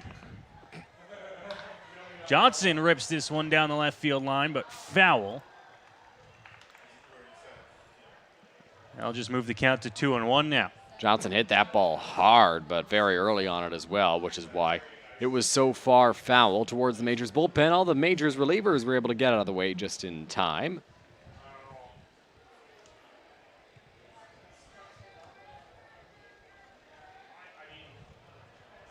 (2-1).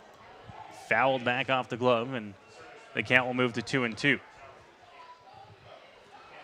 Johnson continuing to battle here. Now a 2-strike count once again. We'll see if he's able to get another 2-strike base hit. I mean, he's done it twice so far. Why not a 3rd time for his 4th hit of the day? 2-2. Fouled back to the screen. So Johnson continuing to battle here on 2-2. In the leadoff spot of this inning, Richardson, as you see him there, trying to get the first out here. Big lefty there. Might have to adjust our pitcher cam. The 6'6" lefty just squeezing in there. Here's the 2-2. Fouled off again. Great job to battle by Johnson. Richardson threw him a hard fastball. Johnson was able to fight it off. Then he threw him a slow breaking ball. Johnson got a piece, stays alive. It's been a good bat put together here for Julian Johnson in a 2-2 count.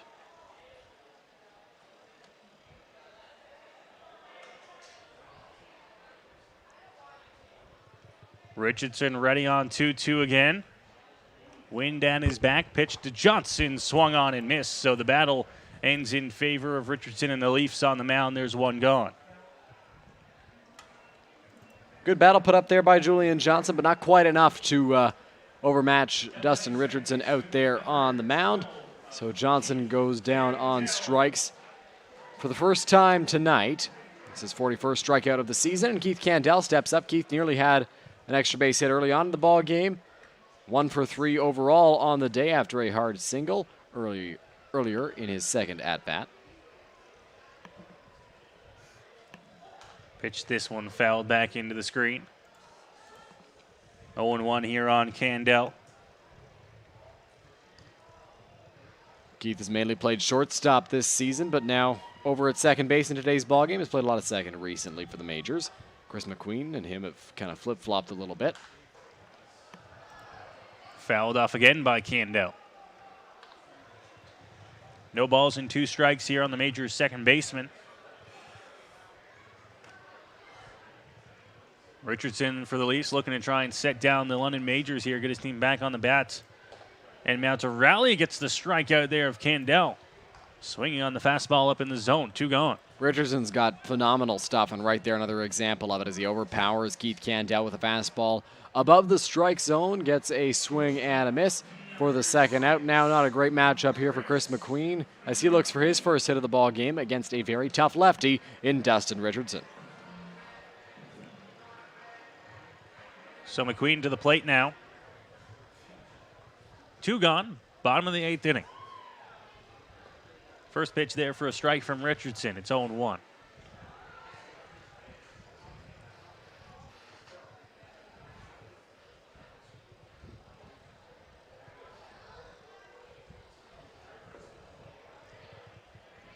Peels down to third base. Doesn't go around. McQueen does. 1 ball and 1 strike. 2 outs here in the 8th inning. McQueen fights that one off. Foul territory down the left field line. And it'll be a ball and 2 strikes.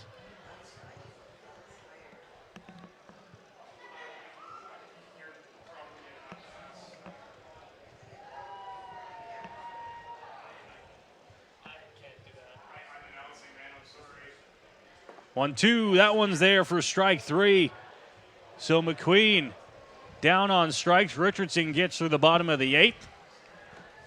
And the Majors will look to go and try and sit down Toronto in the top half of the 9th inning.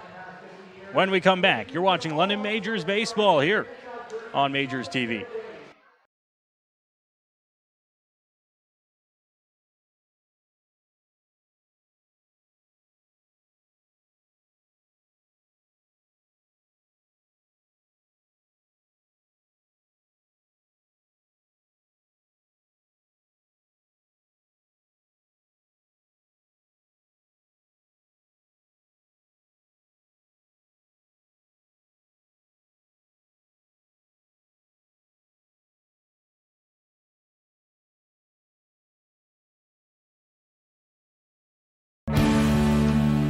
Welcome to Labatt Park, the world's oldest baseball grounds. Don't miss your chance to walk the same field as some of baseball's most legendary players. View artifacts inside the original clubhouse.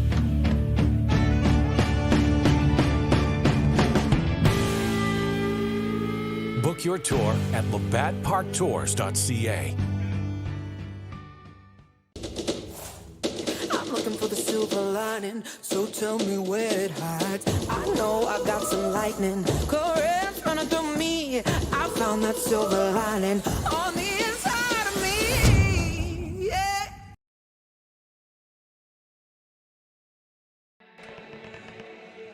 To the 9th inning we go here at Labatt Park. Majors leading by a score of 5-0 here over the Toronto Maple Leafs. 5 runs on 13 hits and an error. for London. Just 5 hits for the Leafs. No runs across, and Braden Farrington into the game here for the Majors, Dylan.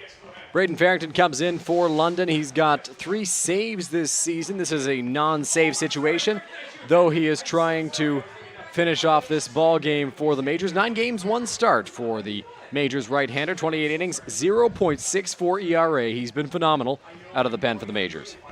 And what a great job by Farrington this season to come back and be a guy that the Majors can lean on a whole lot here in this 2021 campaign. He gets the first one across. It's 0-1.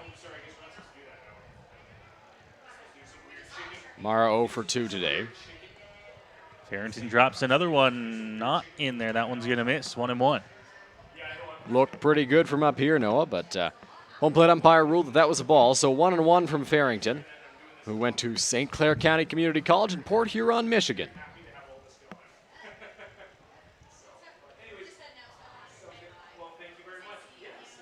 Going to miss inside.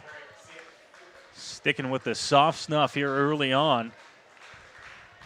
Farrington and Jayco. Top of the 9th inning. Farrington relies on the off-speed pitches. He doesn't have an overpowering fastball out there on the mound. That one ripped into left, but foul, well foul into the Majors bullpen. Though it was hit hard, it's still a foul ball. Farrington catches guys off balance, and right there, Mara was very early on that pitch, and it results in a foul ball. So 2 balls, 2 strikes, the count with nobody out. Cool breeze setting in here at Labatt Park. Farrington's 2-2 delivery gonna come inside and hit him. So the leadoff man will be on here to start the 9th inning for the Leafs. Didn't quite have the break that he was looking for on that pitch as it ran in and got Dan Mara, the right-handed hitting shortstop for the Maple Leafs. And that'll bring up Connor Lewis. Farrington, I believe that's maybe the first batter he's hit this season. He's been very good at avoiding the hit by pitches through 28 innings of work. That may be his first. Either way, it's a low number. So we'll see what the Leafs do here. If they try to produce anything in the top half of the 9th, or if they just look to try and get the bats going. Early on that one, it's 0-1. Looked like a changeup from Braden Farrington, and that thing has the action of a fastball. You think it's a fastball coming in, and then the speed is just not there. And Connor Lewis swings through that. It's 0-1 as he'll look to put up a fight here against Braden Farrington and continue the Leafs' hopes to come back in this ball game. Farrington right at him there with the soft stuff, 0-2. It's awfully different than what the Leafs saw all game with Owen Boone and even Carroll in the 8th. Yeah, Boone's got the power stuff, good fastball, good sharp breaking off speed. Carroll throws a little harder than Farrington. And now Farrington just relies on those breaking balls, those changeups, and he's been so effective this year with those pitches. This one cued off the end of the bat, stays in fair territory. Jayco, the throw to 1 is in time. A weird one cued off the end of the bat and just sat there on the foul line. But the Majors and Farrington will certainly take the out. There's one gone. Noah, before the game, there was a bit of a puddle around that general area, and I think that they poured a lot of dirt on that spot, and right there it just kind of sat in the little pile of dirt and spun around a little bit, was in fair territory, and Hayden Jayco made a nice play, making sure that it was fair, throwing it over to first base, getting the out over there. Unfortunately for the Majors, because they had to wait to see if it was going to be fair or foul, they weren't able to get Mara at second base, though it would have been a tough play to turn a 2-6-2 double play. Runner at second, runner in scoring position. Doesn't really mean anything right now for the Majors as they lead by 5 runs. Although you can bet Farrington would love to shut the door where it is right now. He's got one gone. Pitch off the plate, 1-0. Leafs looking to get something across here and really mount a comeback. They're down to their final 2 outs in the ball game. Curveball there for a strike. Evens the count up at a ball and a strike. Little out of town update, though we don't have the graphic here for you. The Brantford Red Sox are up 9-5 on the Hamilton Cardinals in the bottom of the 5th inning. The Red Sox, having beat the Welland Jackfish earlier this week, maybe having a little bit of a late season resurgence. Perhaps they move past the Hamilton Cardinals in the standings as the season goes on. That one there for a strike, 1-2. We're saying Before that, Brantford was on a little bit of a win streak, won 3 straight ball games before that ended. Then they won their most recent game and looking to try and make it 2 in a row in 5 of their last 6. This one hit on the ground, second base Candell. Couple hops, scoops it over to one in time. Johnson completing the out there, and there are 2 gone. With Castaldo's power, he typically pulls a lot of baseballs, and Keith Candell was positioned perfectly for that one. Ensured that he kept the ball in front of him, threw it over to first base for the second out. So Dan Mara does advance to third on the play, and now Justin Mara is the last chance for the Toronto Maple Leafs, the leader in home runs in the Intercounty Baseball League, and the only guy this season to drive in a run off of Braden Farrington. It was a Justin Mara home run the last time the Toronto Maple Leafs were in town. That is the lone earned run Farrington has given up this year. Farrington delivery here to Mara. First pitch there for a strike. Quickly getting ahead 0-1 here on the Leafs slugger. Now he calls time on the mound. Looks like a shoelace that he has to retie, and if we get a look at Braden Farrington's shoes out there, he's told me that these are 2022 prototypes that he's wearing out there on the mound for his cleats. Of course, Braden works at Source for Sports, gets great deals on that stuff, I'm sure. If you want some great cleats, go see Braden Farrington. 0-1. Ball crushed but well foul. That one, Mara got a lot of it, but at the end of the day, will go down as a foul ball and make it 0-2 here. Farrington looking to set down Mara and send these Majors fans home happy. Mara well ahead of that pitch from Farrington. We'll see what he comes with here on 0-2. 0-2 from Farrington. This one hit on the ground. Candell at second. It's going to eat him up. And the run will come in to score.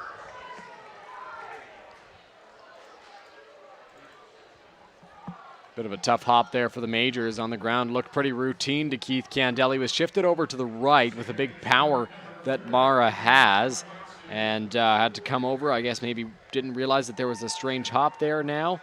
Missed that, and a run has scored. So it's a 5-1 ball game as Garrett Takamatsu steps up to the plate. Once again, another last chance here for the Leafs. Runners off, and this one comes inside and hits him. So don't look now, but the Leafs pressing a little bit here with 2 gone in the 9th.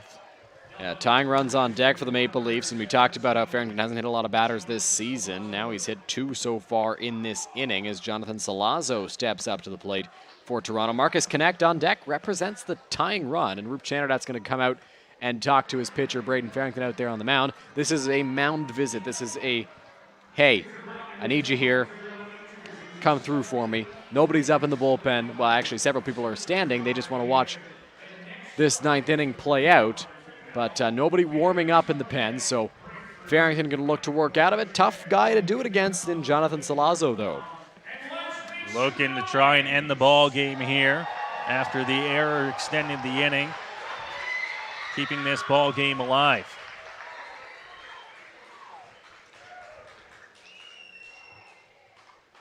Farrington checks, comes to the plate. It's off the plate, 1-0.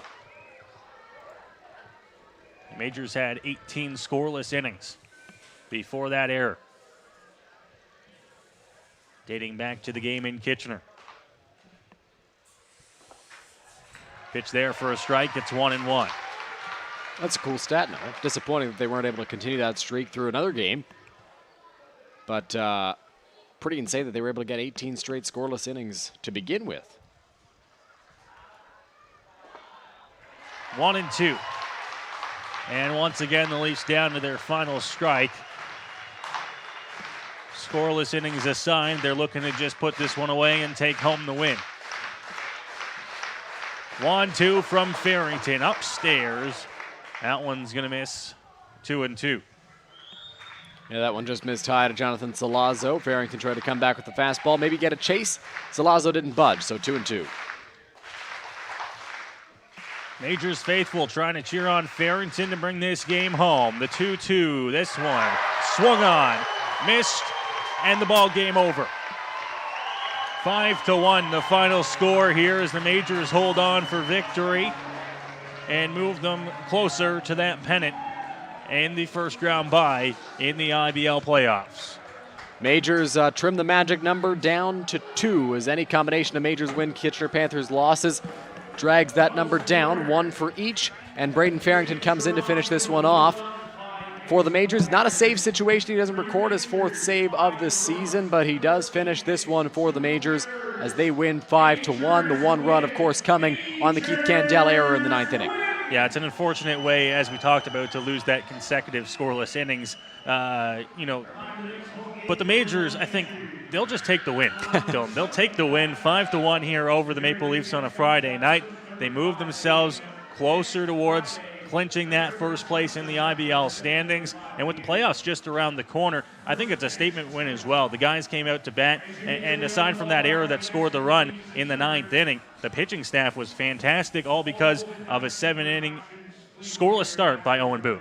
Yeah, Owen Boone ran into some trouble during his start. He walked a lot of batters, but he was able to get out of the jams when he needed to. That's exactly what he did throughout the ball game today, leading to his 7 scoreless innings out there on the mound and pacing the London Majors pitching staff. No, we give a lot of credit to the offense for the Majors' success. The pitching staff's been phenomenal all year long. Another example of that here tonight as Boone, Carroll, and Farrington combined to go the 9 innings, not giving up an earned run, the unearned run coming in the 9th on the error. So the Majors win this ball game, 5-1 the final score. The Majors put up 13 hits, 2 errors in the ball game. The Leafs just 5 hits, 1 run coming across in the 9th inning for the London Majors. They're back in action tomorrow on the road in Barrie, and then back here on Sunday as they host those same Barrie Bay Cats. The IBL Game of the Week coming on MajorsTV and back here on the London Majors YouTube page. The IBL Game of the Week this weekend in Barrie on Saturday and then in London on Sunday. We'll have the simulcast on YouTube for you for Sunday evening's ball game. So should be a good weekend of baseball between 2 teams in Barrie and London. That does it for our broadcast tonight here from Labatt Memorial Park. The Majors victorious 5-1, the final here in downtown London. Thank you from everyone here in the Majors TV crew, Jackson Farrow, Dylan Baker, and myself, Noah Smith. We thank you for watching with us tonight, and we'll see you again on Sunday.